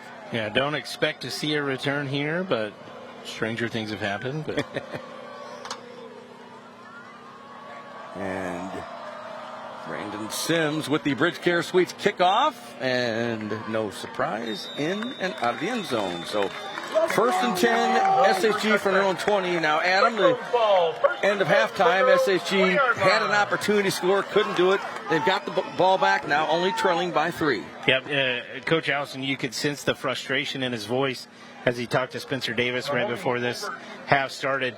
He knew Jacksonville was going to eat the clock. You and I both knew that coming into this game. They have to take advantage of the times they do have the football. It's being smarter, making smarter plays, and on almost calming Cameron Brinkman down just so he can make easy plays as well. Brinkman from the gun on first and 10. Back to throw. Throws left. Complete. Logan. Mylan Logan with a good run there. Didn't call him a lot in the first half. No, but I think he was only really targeted once. And that is a Brant Professional Agriculture first down for SHG. A good way to start the second half. Yeah, they need just more simple screen passes like that for Brinkman. It gets up your confidence. It boosts what you're doing. And they've got the guys on the outside to turn those into big plays. First down from the 33. Handoff. Goes left. Has some room. First down and more. Crosses midfield. Still going. Look at Mikey Gresh. Going so, and he breaks the tackle. He's in the end zone. Touchdown. SHG. 67 yards. And that is a Abraham Lincoln Capital Airport touchdown. Great run by Gresh. I was shocked out to see number 2 Trent Caldwell out there in the backfield. Gresh comes out there, gets one carry, turns it into a huge touchdown for the Cyclones. Wow. Broke that last tackle, and now the Cyclones, that's the way they want to start the third quarter. 13-10. They're trying to make it 14-10. If they go for the extra point, or they're going to go for 2. Let's see. They'll go for the extra point.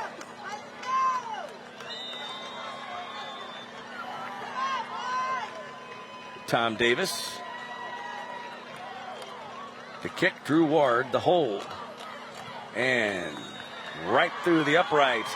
Just like that, 14-10 SHG. We'll take a break. Back with more from Ken Leonard Field in just a minute. Cyclones 14, Jacksonville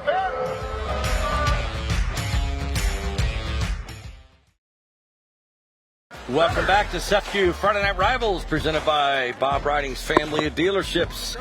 14-10, SHG scores their first drive of the second half, and I don't know what John Allison said in the locker room. Must have worked. Because what a 67-yard touchdown run, or touchdown from Mikey Gresh, the sophomore, Adam. Yeah, first carry of the game, and he made it a memorable one. Certainly did. So just 11:41, 19 seconds is all that took. That's called efficient.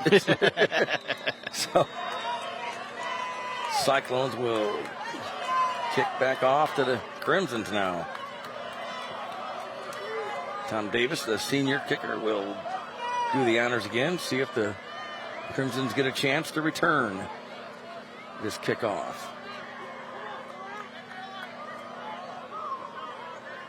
(14-10). It happened in a hurry. It sure did. He took too long there, yeah. That's going to be a delay of game. Davis looks... So that's going to move 5 yards backwards. He's surprised, but let's see what they...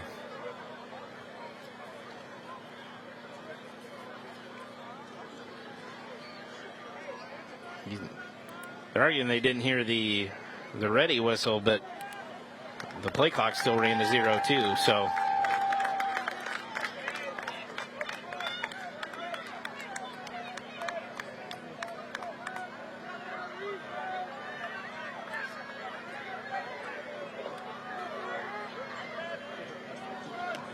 So, all right, do it again. Now, Jacksonville might have an opportunity to return this football now, though, with that 5-yard penalty. And that is correct. Field at the 15, 25, 30, 35, out to the 37-yard line. So the Crimsons get the opportunity to return it, and they do, and it's Darren Henry with the return. And right now, we're going to send it down to ABC News Channel 20 Spencer Davis for the second half Brant Professional Agriculture field conditions. Spencer? Yeah, hey, thanks, guys. It's same shape it was in the first half. That's the nice thing about turf. You can run on it as much as you want. Nothing's going to change. And we're looking forward to another good half. I mean, it was a really explosive play by Sacred Heart Griffin already. We'll see what Jacksonville can respond with. Guys, back to you. All right, thank you very much, Spencer. Very humid in the air, though. It is. Feeling our papers feel damp. It's very humid in the air. Yes, it is. 1st and 10 from the 38-yard line. Cyclone D. I tell you what, the Cyclones are fired up, Adam. They are fired up after that huge touchdown run by Greg. And we'll take a look at the HSHS St. John's Children's Hospital scoring summary. And 2 plays, 80 yards, capped by that 67-yard touchdown run by Mikey Gresh.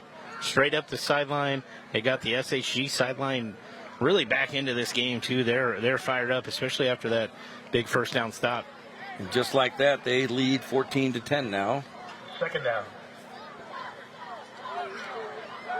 Jacksonville, 2nd down and 10 after no gain on the first play. Pitches back. Better get him. Oh, nice tackle there. Thrown for loss on the play. Darren Henry nowhere to go. Yeah, had no blocking there on the outside. That was a nice stop there. Initial touch, Bryce Kraft. Yeah, Bryce Kraft, number 12 right there, just split 2 Crimson defenders before either one could get to him. Also, too, Braden Hutchinson, he's getting up to the line late. He keeps looking at his wristband after making the call in the huddle. Not sure if he's trying to catch something off of that, but it is really running the clock down even closer than it needs to be. 3rd and 17 now. Hutchinson throws left, complete to Cross Mitchell. Cyclones right there. Hutchinson's pass complete. Wow, what a difference the second half has made so far for SHG. Yeah, SHG is fired up. That would have been a tough screen pass there for Mitchell. The short side of the field, he didn't have a ton of extra room to work with. So as long as they could just string him out, there was going to be a ton of black jerseys coming to clean him up. Job Kepler, another sophomore. You talked about it on the previous show. Some freshman sophomores playing. So 4th down and long for the Crimsons. Not sure. Football. Checking a new football here. Changing footballs. So ball on the 34-yard line. Tough drive for Jacksonville. Sims is at his own 19-yard line.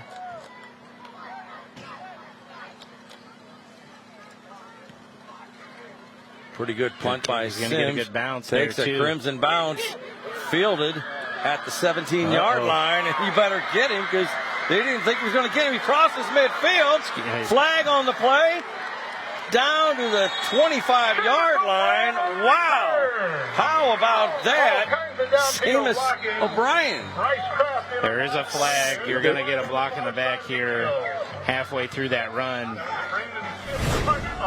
But as it started bouncing right here, I thought to myself, he'd be smart to grab it, but then as a coach, I never want my guy to play the ball like that. But there is going to be an illegal block. Holding is the call. Yep, blocking the back. SHG, so going to push it back quite a bit. Marked off from the spot of the foul. Jacksonville's got to get that swagger back right here. You went into the half with the lead. You got to recapture that momentum here in the second half, because SHG does have the guys to blow this game wide open. We saw it right there with that Gresh run on the first drive. We sure did. 1st and 10 SHG from their 40. Crimsons did not jump. Brinkman trying to get him to jump off sides. From the gun. Brinkman hands off. Mikey Gresh. Look at him go. Flag on the play.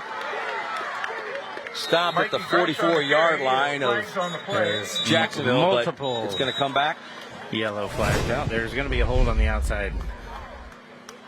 Fans were yelling, and it's going to be right in the corner of your screen, right there. Number 16 For SHG, Chris Link, you just have to let go. You engaged fine. So that'll push the Cyclone 3 feet first down. back. 10-yard mark-off. The first and 20 for SHG now from their own 30-yard line. Link did a good job blocking, but as that defender starts to disengage from you, you have to let that outside hand go. That'll get called every time. I think there were a lot of Crimson officials here right in front of him, too. That made sure that the officiating crew saw it as well. Come on, White! First and 20 now. Good shot of Coach Grounds. He's gonna be very level-headed. He's played in a ton of big games. He's gonna have his guys ready to go. Brinkman changing his cadence, trying to get those Crimsons to jump. Caldwell, left side, gets a hole. Look at him. He's gone. Midfield. Got one person to beat. Cuts back. Caldwell's going to go all the way. And that's a 68-yard touchdown run for SHG, and that's an Abraham Lincoln Capital Airport touchdown. Great job by the SHG Cyclones up front. You know, Coach Grounds talked about at halftime that they had done a few things to really confuse this sophomore quarterback. What I think Coach Allison and his Cyclones made the adjustment at halftime to kind of call a dummy snap, readjust, maybe run the same play, maybe just flip it to the other side of the field. Twice now they've done that. Twice now they've scored touchdowns. Cyclones will try to make it 21-10 after the extra point. Davis through the uprights, and it is good, and it is 21-10. And we'll take a break. 21-10. SHG leads Jacksonville. Back with more from Ken Leonard Field in just a minute.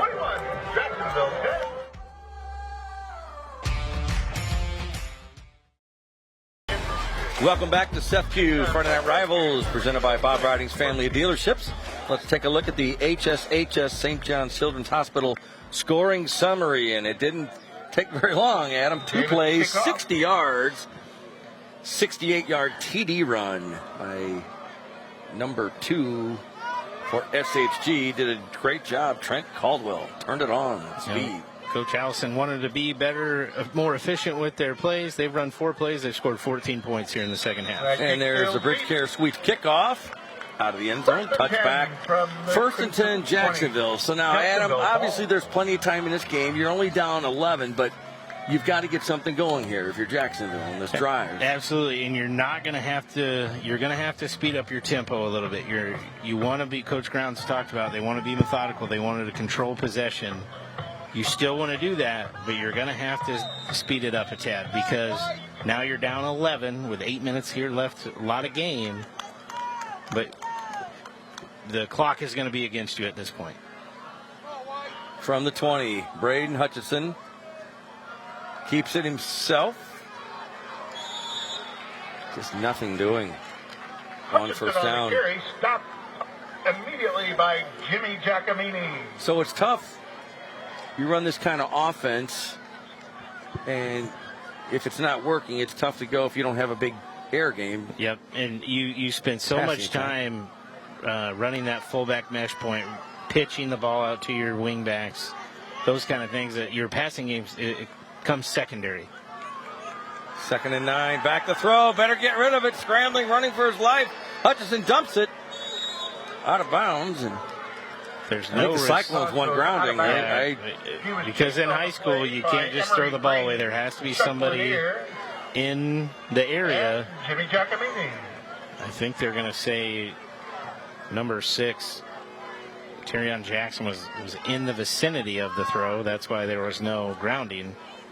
Emery Green, number 52, the 6'3", 185-pound junior, playing well last couple of plays. Take a look at SHG's head coach, John Allison, in his second year. Also got a shot in the green. That was Coach Jim McMahon. He's been here 34 years. A long time. On 3rd and 9. Flag in the backfield. Not much for Jacksonville. Usually that means a hole. Yep. Going to be a legal shift against the Crimsons. Boy, nothing's going right for Jacksonville right now. No. You just need to settle down. Again, a lot of time left. makes a few adjustments here. Penalty, illegal shift against Jacksonville, decline. So the Cyclones will decline it. So now 4th and long, and Crimsons really don't have any choice except to punt. Brandon Sims, who's been pretty busy tonight. One thing I've noticed here in the second half, too, Coach McMahon's put a lot of different defensive linemen up front. It looks like he's almost went with a smaller, quicker group that's been able to penetrate past this very, very big Jacksonville offensive line.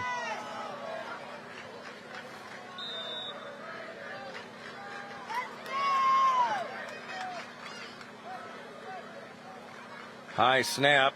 Better get it away. Fake. Thought he was going to fake it. Gets the punt away. Look out. Hit the Crimson and down to midfield. Flag on the play. Pierce punt down at the 49. So there is a flag. Touched by Jackson. Where the flag came in on the far sideline. I'm not sure if it's a side. Sims did a great job to get that punt away. Here's the replay. And just his composure right here. Snap. Yes. Still a pretty doggone good punt. Let's see what the call is. They're discussing it. Ball is close to midfield. Penalty.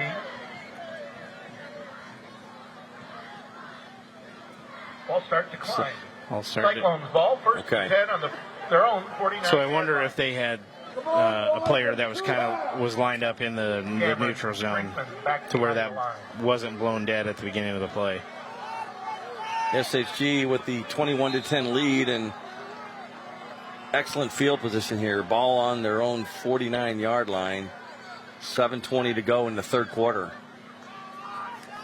This is a different Cyclone team, Adam, than we saw in the first half. On first down. Handoff up the middle. Oh, he's got wide left. He's got room. Look at Brian go. Look at him go. Gress. Touchdown. Whoa. 51 yards. Mikey Gress. 27-10. SHG. Take a look right here. He made one cut to the outside, and there was nobody on the outside of the field there for the Crimsons. On the blocks as well. Great job, Gress. 3 carries, 2 touchdowns. A gazillion yards. Over 100 yards easily. Yes. Davis will attempt the extra point to try to make it 28-10. Cyclones.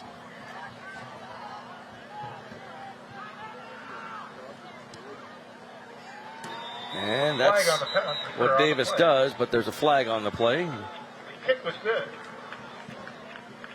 It's going to be too many men on the field for the Crimson, so this will get declined and kickoff. Yeah.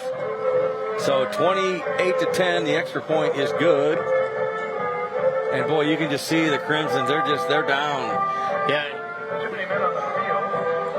And Educator Spotlight sponsored by Illinois Retired Teachers Association. This week, we highlight Brent Judd. Since joining SHG in 1998, Brent has been a dedicated staff member, helping students excel academically, particularly in AP scores. As a Scholastic Bowl moderator and a true team player, he embodies the core values of SHG. Congratulations, Brett Judd. You're the Illinois Retired Teachers Association Educator Spotlight this week. And 28-10 here in the third quarter, 7:08 to go. And boy, if you saw the score at halftime, you'd say, wow, what happened in the last, not quite 5 minutes? Boy, a lot's happened. A lot's happened. And it's not just SHG looks like a different team. Jacksonville does as well. They didn't come out flat. SHG came out and rightfully hit them right in the mouth, and they have not responded here.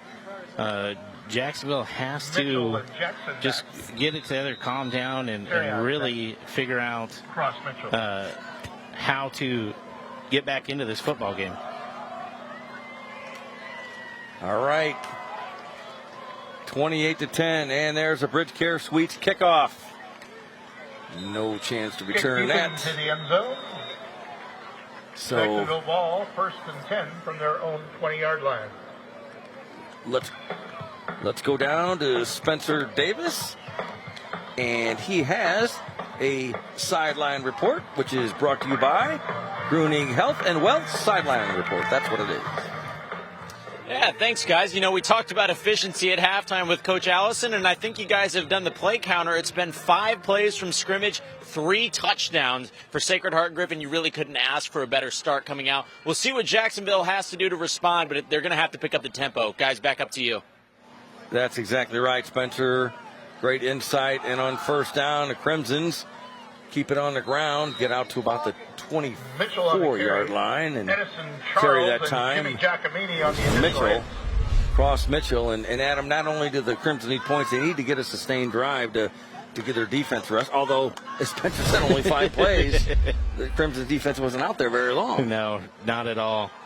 But whatever adjustments the Cyclones made at halftime, it's really worked. 2nd and 6 now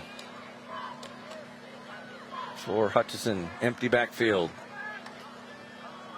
Keeps it himself. Maybe a yard and a half.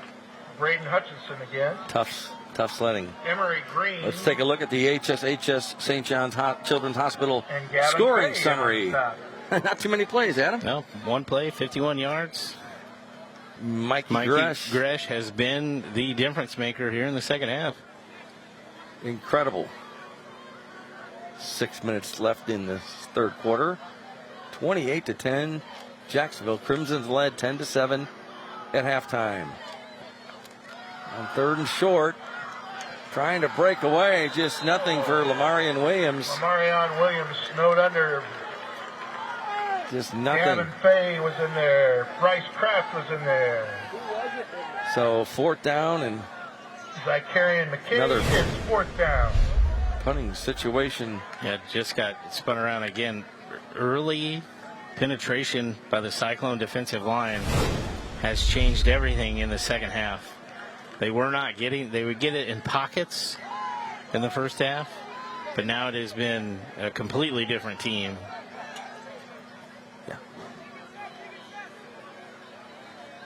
5:09 here. 4th and 5. And they are just completely discombobulated here. Melting down. Another flag. I don't know if the timeout got called before the flag or not. Yeah. And Adam, let's talk about it again. Again, next week we're going to take a break because CW23 will carry the NASCAR Xfinity Series race from Bristol next Friday, 6 o'clock. And you see on the left, number 7, Justin Allgaier, sponsored by Brand Professional Agriculture and Riverton native. His parents from Riverton, Justin and Ashley Allgaier. They have 2 kids, and he's in the playoffs. With Ashley Allgaier. Did you? Okay. Yeah, I can remember Justin being a little shy race car guy at homecoming dances and stuff like that. He's super, super nice. Great family. I wish him nothing but the best. And not only is it just a NASCAR race, but it's at Bristol. Yes. You can't get any more fun than watching a race at Bristol. No doubt about it. Justin's won a couple races this year, and while we're at it, talking about Brant, shout out to our friend Evelyn Brant Thomas. 101. 101 going strong. My lady, she's going strong. She's going to outlive me, probably. She's something. She's outlived a lot of people already, I tell you. All right. Ooh. Cyclones almost blocked it. They did not. A Crimson bounce on the punt. Wow, that's a good punt. We got a flag down by the punter. Ball's down at the 20. Could get roughing. Roughing or running into the punter here. Depends on what the call is. Let's see. Roughing the kicker's call against SHG. Well, that changes things quite a bit. That's a 15-yard, and that'll be a first down. Because it was 4th and 5, so yeah, that's a personal foul, so that's a 15 automatic 15 first down. Let's show it to you again. Thanks to Take a look here. You have to give him space. Comes in. It was inadvertent, but that's just part of the game. I know Sunday. Call that. Sunday is an award show for I think the TV Emmys, and maybe Brandon Sims might be up for one next year. I think he put a little bit on that, but hey, good for him. That's what they're taught to do. And they have to give you that space to land, or that's a penalty every time. So Emery Green, A for effort there, but the Crimsons will get the ball, or keep the ball, I should say. That's one way to keep SHG from scoring, right? You got to keep the ball. So it's a first down, of course, and ball on the 30 now for the Crimsons, who need a drive, need some points. They trail 28-10 on first down. Coming this way is Jeremiah Jackson to the 37-yard line. Jackson on the carry, Gavin Fay on the tackle. So 2nd and 3, and that's the kind of first down run you want. Yeah, I think Coach Grounds needs to figure out a way to get Cross Mitchell the ball on the outside as well. He is a difference maker with the speed he has and has been pretty silent, especially here in the second half. So 2nd and 3, 4:19 to go in the third. Same player gets it, slips and falls, so Jackson again. frustrated Jackson fell down. Yeah, Coach Grounds wanted that one. He had a little bit of a hole. I'm not saying he would have got a first down, but he would have got 3-4 yards right there. Still got 3rd and 5 here. Hutchinson, said 5'9", 180-pound junior. Ball on the 35. JHS needs a first down. Back to throw is Hutchison, running. Got some time now. Complete to who else? Cross Mitchell. You talked about it, Adam. Yeah, to the 37-yard line. I think he only got about 2 yards there. Fourth down. Thought he might have a little more than that. He did not, obviously. So, and we want to thank Antonio's Pizza for providing tonight's meal for the Friday Night Rivals crew. Anything goes at Antonio's, and thank you. The pizza was delicious, as always. As always. I had some cheese, I had some sausage. Thinking back to that play, I feel like there was miscommunication with Hutchinson. He rolled one way. All of his receivers were going the opposite side of the field. So, again, maybe a little bit of confusion on the Crimson offense. 4th and 3. Good punt. Booming punt by Sims. Fielded cleanly at the 20 to the 30, 35. Crossed to the 42-yard line, and there's a good return for SHG. Drew Ward, the 6', 175-pound junior. First time we've called his name here tonight, but good return. Again, great field position to start this drive. It really hasn't mattered here for SHG in the third quarter. But let's see if Jacksonville has talked about what they want to do different defensively. So good field position again for SHG. Adam, we can talk about a couple of scores in a minute, or do you have any scores? Moral Forsyth was beating Auburn. Yeah, that game was 51-0 at halftime, and now I just got a text. Shout out to my guy JK for giving me updates here tonight. Byron has gone up on Williamsville 41-3 with 8 minutes left in that game. That game was very tight all night. It was only 14-3 at halftime, but Byron has really turned it on in the second half. Trent Caldwell there with the big gain, and that is a Brant Professional Agriculture first down. The Cyclones having no trouble moving that ball on the ground. Also at last check, Rochester is up 28-0 against Lincoln. That one is important. It would be win number 200 for Derek Leonard. Wow, already amazing. Of course, the son of legendary coach Ken Leonard, the field named after him here. All-time winningest coach, Illinois. And there's a screen pass left. First down. Down the sidelines is number 1, Mylan Logan, the senior, and that's another Brant Professional Agriculture first down. Again, very simple plays here by the Cyclones, and maybe that's something Brinkman and Coach Allison talked about. Just simple passes, simple screens to get it out to your playmakers. Let them do the work for you. So 1st and 10, SHG on the Crimson's 25-yard line. Brinkman trying that cadence again, and if nothing else, trying to throw the Crimsons off a little bit. There's the handoff. Crimsons stopped at that time, a gain of a couple. Caldwell fouls the right side of the line. Mark Sean Logan and Daniel Hallam. Caldwell with the carry. inside of a minute in the third quarter. Yeah, big Ryan McCombs on the stop there. They do have, Jacksonville does have a few guys up front that are pulling both ways. So they might be a little worn out. It's been a hard-fought third quarter. Cyclones in no hurry on 2nd and 8. Brinkman keeps himself, goes left, has a hole, spins off a tackle. Finally brought down, but not before he's inside the 15. And they are inside. The Cyclones are inside the Roller Brothers construction zone, red zone. And that's a Brant Professional Agriculture first down.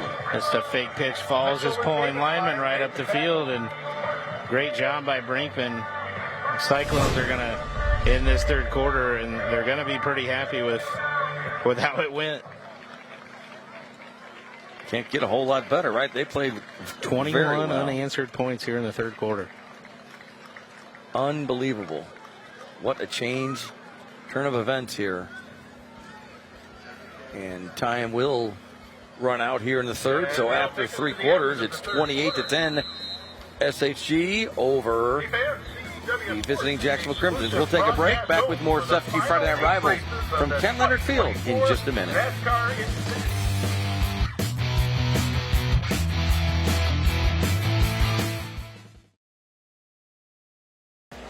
Welcome back to SFQ Friday Night Rivals, presented by Bob Riding's family of dealerships.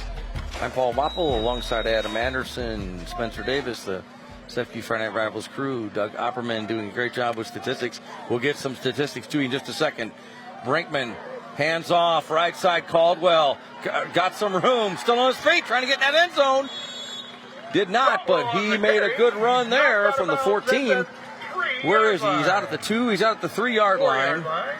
Let's see where they mark it, and that is going to be first down. To Brant, Woods Basement Systems. First down. Great run there by Caldwell. With that run, he has gone over 100 yards here this evening. Mikey Gresh already over 100 yards. In the third quarter alone, SHG had 6 rushes for 206 yards. That was more than they had total in the first half. Oh, my gosh. On first and goal, Caldwell into the end zone just like that. The Cyclones are efficient, they're effective, they're tough, and they score again. That's an Abraham Lincoln Kepler Airport touchdown for SHG. Great job again on this drive by SHG. You know, I talked earlier that with the score, Jacksonville might open some eyes with where a halftime score was. I think on this final score, some eyes are going to definitely be open. I think the Cyclones have found what works for them, and the rest of the Central State 8 better be on the lookout. Tom Davis will attempt the extra point, and it's a good kick and everything, but let's see, there was a whistle before the play. Offsides, Jacksonville. So they'll move it half the distance, will they not?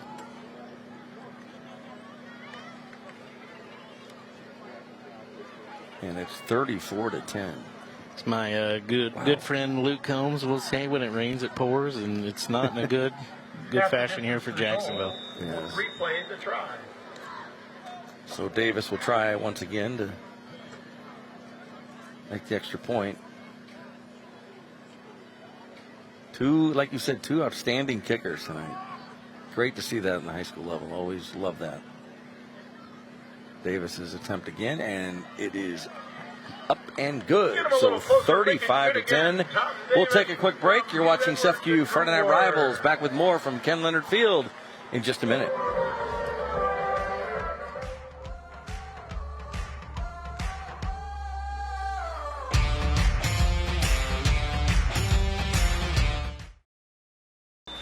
Welcome back to SFQ Friday Night Rivals, presented by Bob Riding's family of dealerships. No surprise, I guess, right? The Cyclones have scored again, and 35-10, they lead the Jacksonville Crimsons here early in the fourth quarter. And another booming kick. No return. First and 10, Jacksonville, after the Bridge Care Suites kickoff by Tom Davis. And the Crimsons will start first and 10 from their own 20-yard line. Yeah, just the third quarter statistics kind of tell the whole story. And there's the HSHS St. John's Children's Hospital scoring summary. 6 plays, 57 yards. Caldwell with the 4-yard touchdown run, just scooted in the end zone, and just like that, 35-10. Yeah, and you might say, oh, 6 plays, that's really fast. That was the longest drive SHG's had this half. Incredible. Braden Hutchison and the Crimsons go back to work. There's a pitch. Jackson goes out of bounds, ran a lot, didn't get a whole lot. Was pushed out of bounds by Gavin Faye and Jamarion Bardwell. The flag on Crimsons are really down, you can tell here, and I think they're just kind of shell-shocked with it all. I think there was you're right. A flag on the play. I didn't see a flag come in. I didn't either. Check that. What? Yeah, no, there was no flag, no flag. Okay.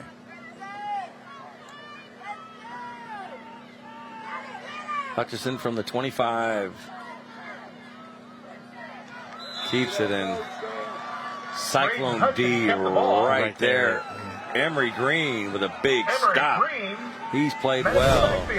Especially here in the second half. But Hutchinson, I think he's trying to do a little too much.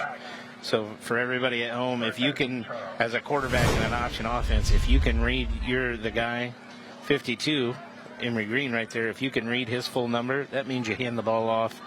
I think Hutchinson's in a spot now where he's going to try to do a little too much. He's got to go back to basics, do what you're taught every day, what Coach Grounds goes over probably all summer as well. 3rd and 8 for Hutchison. Back to throw. Looking. Got a man little too much. Cross Mitchell. Good idea. Going across past midfield did not work. So 4th and 8. Another punt situation for the Crimsons. 3 and out. So 35-10. So Cyclones lead. Here is a score update I just received. Pleasant Plains 21, Athens 20. That game is in the 4th quarter. Oh, so that would be a monumental upset in the Sangamo. And people can tell me Athens is down. I'm still not going to believe them. That's a great program. Plains both teams looking for their first win on the year, but huge game. I believe that one's over in Plains. Wow. Good punt, Crimson bounce. Cyclones thought about trying to return. They let it go, and the ball is down at the 27-yard line. There is a flag on the play. Jamarion Bardwell, number 6, thought about returning. Did not pick up the ball. Let's see what the flag is all about.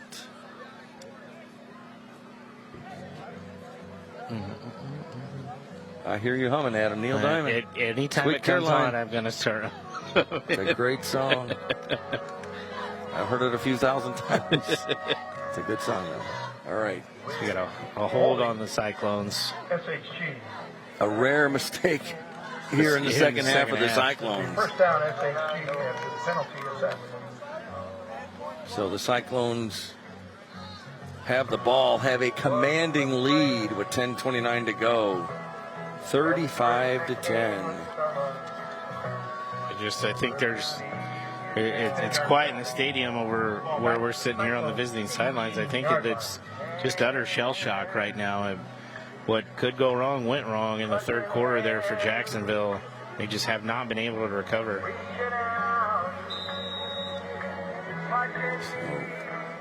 Got some teams that could go to 0-3, and boy, I would never have guessed if Athens may pull that one out. We'll see, but nobody wants to start 0-3.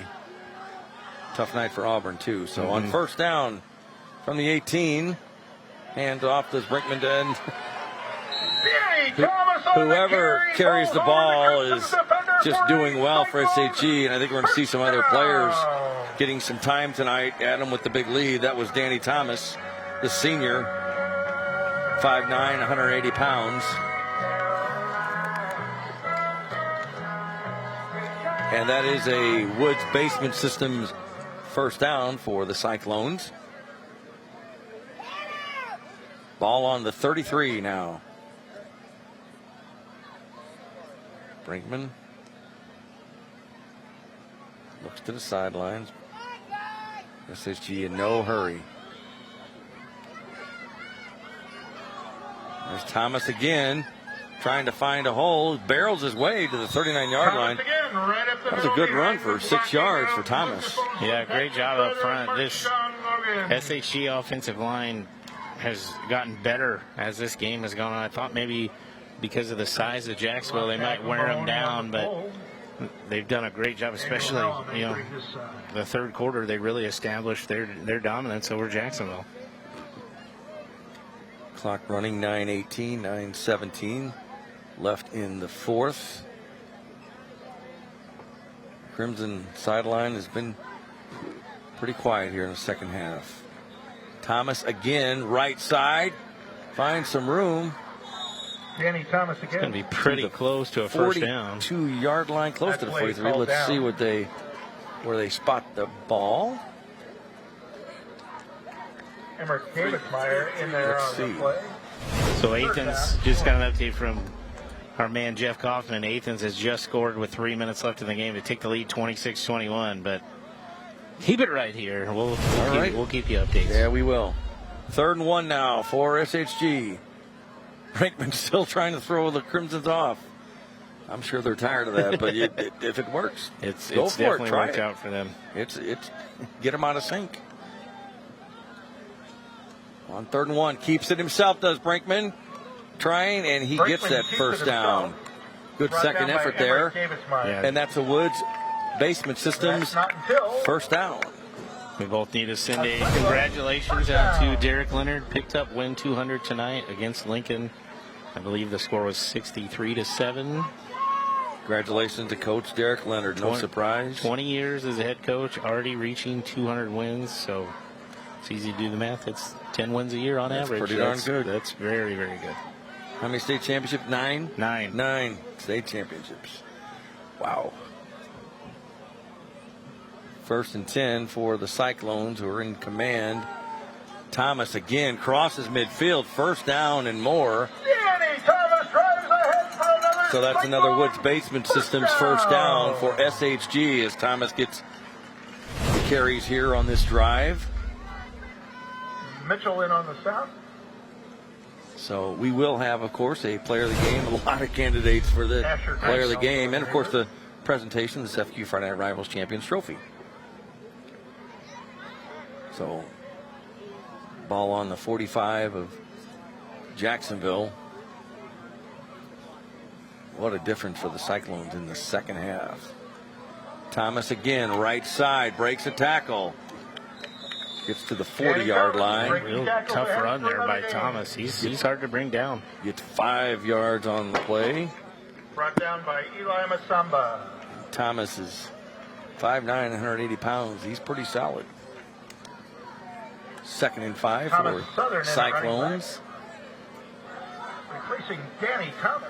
Temperatures dropped, I think, a little bit. A little crisp. It's very nice, very comfortable. Not as humid as it was. High snap, but Brinkman has it. Keeps the balls loose. Wait a minute. And I think Jacksonville's come up with this football.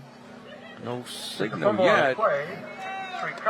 And they did get it. The Crimson's got it. Hey, all right. A little life back into the Crimson sideline. Couldn't tell who got it. Let's see on the replay here. Just looks like a little miscommunication from Brinkman. 1st and 10. A lot of Crimsons there. Something with a 5. I think it was Asher Green. It was 15, yes. A freshman. The futures are bright with both of these programs. A lot of underclassmen playing here tonight and some important varsity minutes too. No doubt about it. On 1st down, there's the handoff.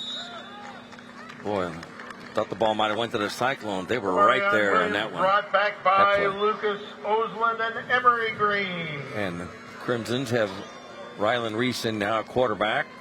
Another freshman, getting some minutes. Why not? For the Jacksonville Crimsons. Trail 35-10. That carry was by Ortiz.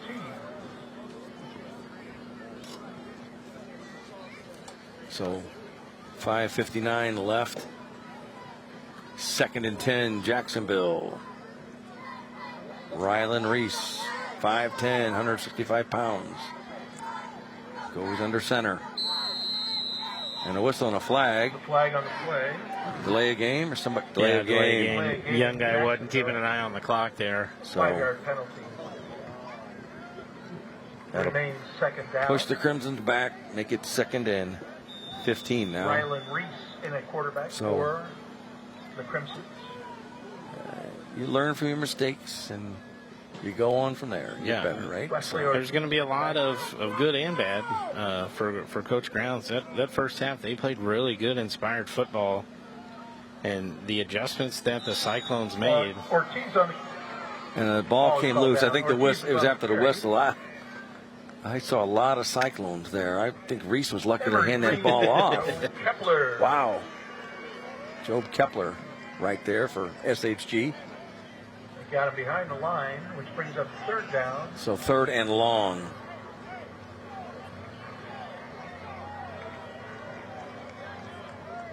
Michael Canny on the defensive line for the Cyclones.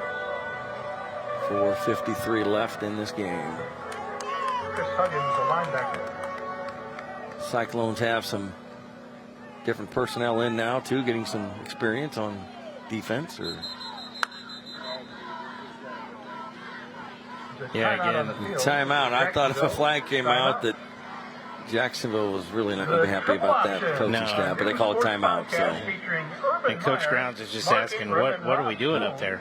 We'll take a quick timeout ourselves. We'll be back with more SFQ Friday Night Rivals from Ken Leonard Field in just a minute. Follow the Cyclones if they go on the road next Friday.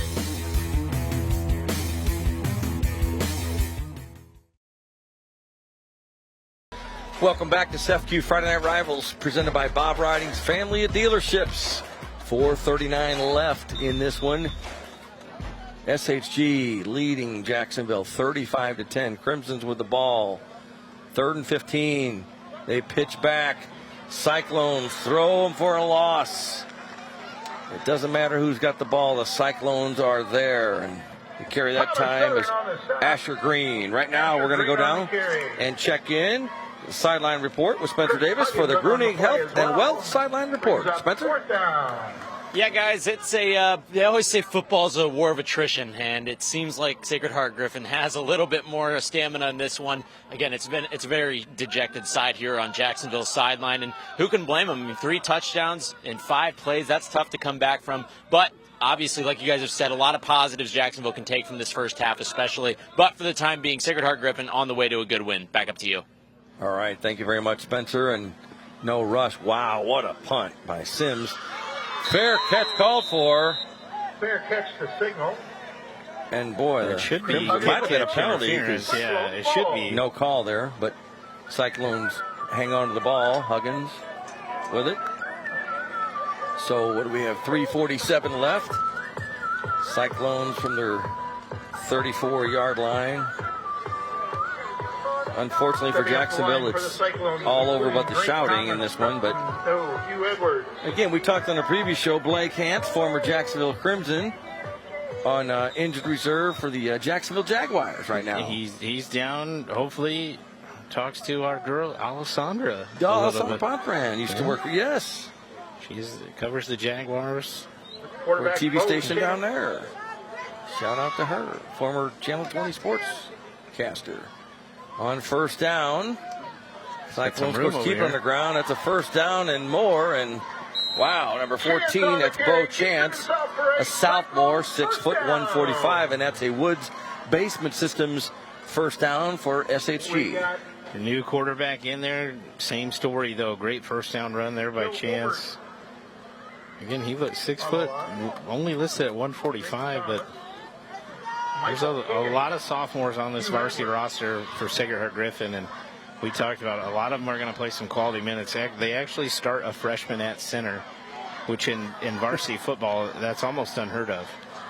Chance hands it off to Thomas. Thomas trying to get, and he does, gets across midfield. Danny Thomas carries it over good the left second side effort of there. 3 minutes left in this one, so we talked about SHG played an incredible team. CBC, one of the top teams in Missouri in the first week of the season. You talk about playing a tough team, and they got shut out. Bounced back with a big win against Mascouda last week and played very well. Obviously, here in the second half tonight, they're going to win this one pretty easily, it looks like. I know they'll benefit from playing in that week 1 game, but I think they still had a lot of questions about, who are we as a team? What do we want to be known for? What do we want to try to do? And they worked through those things last week against Mascouda. Now I think they might have found their rhythm. Cam Brakeman is going to have to stay calm. He grew up here tonight just in some simple passes, easy screens, and you just got to lean into your playmakers. And he's got seems like a dozen guys he could get the ball to. Yes, who could open the game up real fast. I think having Caldwell in the backfield and then Gresh here tonight, I think he had 3 carries and 2 touchdowns. Thomas with the carry once again, back-to-back plays. About the 46-yard line, and on the carry, he's wrapped up at the line. He's short. Yeah, he's short of the first down. So 4th and 2. See if the Cyclones just punt the ball or take a knee or go for it. Maybe they'll just go for it, keep the ball and try to run out the clock. A couple more plays, maybe 3 plays if they can get a first down. You always want to end in that victory formation. So Bo Chance in at quarterback. Runs a lot of clock down. Thomas again. Boy, he's tough too. 3-4 Crimsons brought him down. So gonna be short of the first down. So Jacksonville will get the ball here. In on that tackle to stop things up. And right now it's time for the Smart Local 218 Fan Cam. The Smart Local 218 Fan Cam.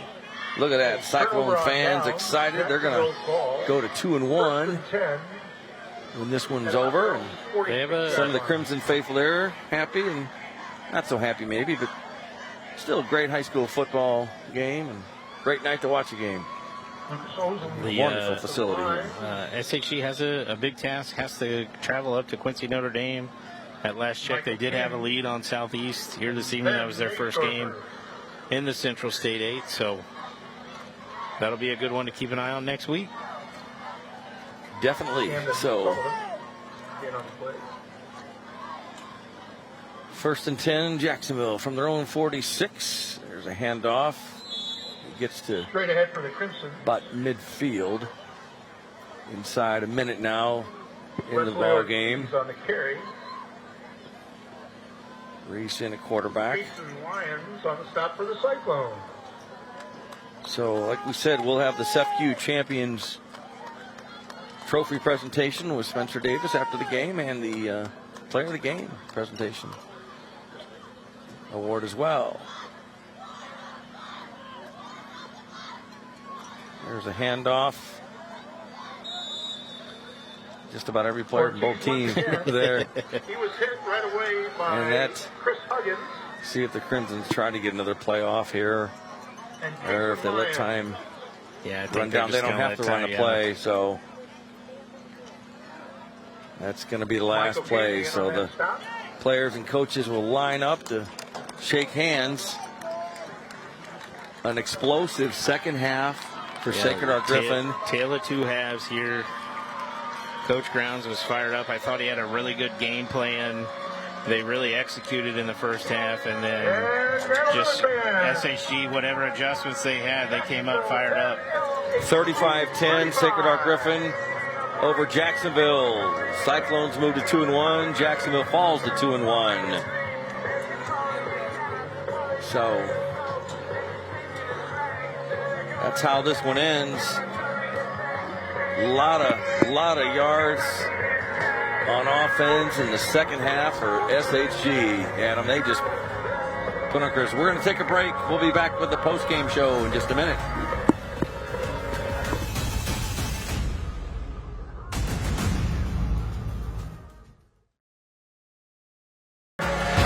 Welcome back to SFQ Friday Night Rivals, presented by Bob Riding's Family of Dealerships. 35-10 SHG over Jacksonville, and right now we're going to tell you who the player of the game is. Brought to you by the Orthopedic Center of Illinois, and the player of the game is number 23, Mikey Gresh from Sacred Heart Griffin. I believe he had 118 yards on the evening, 2 touchdowns. He only had 3 carries, though, so he was pretty efficient. He blew this game open. He was the difference maker here in the second half that really turned the tide. Here was his second carry of the game, and it was a touchdown. Pretty impressive. I mean, incredible. You talk about efficient, right? My gosh. And a shout out to the SHG offensive line, but Mikey Gress, the sophomore, is the Orthopedic Center of Illinois player of the game, and Spencer Davis will be catching up with him in just a minute. And you see the highlights. Gress just had a heck of a night for SHG. That was one of the rare times he got tackled, and then it was off to the races again. But 2 big momentum shifts, and he was the one that really was the catalyst. Right now, we'll go down to Spencer Davis. Spencer?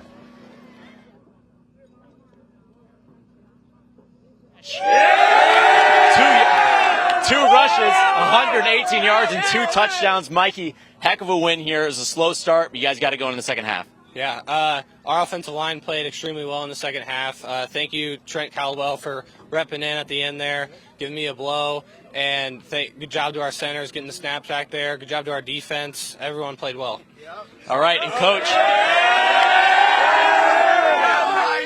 Coach, you guys turned it on in the third quarter especially. What did you guys change at halftime? Not a ton. I mean, defense was just was lights out in the second half. You know, I don't remember how many 3-and-outs, but getting the 3-and-outs, getting the ball back in our hands, and obviously the run game obviously took off because Trent and Mikey, I think, had 4 carries in a row for touchdowns. So great job by those guys, great job by the O-line, and great job by defense getting 3-and-outs. All right, Coach. We got one more thing for you. Enjoy the win.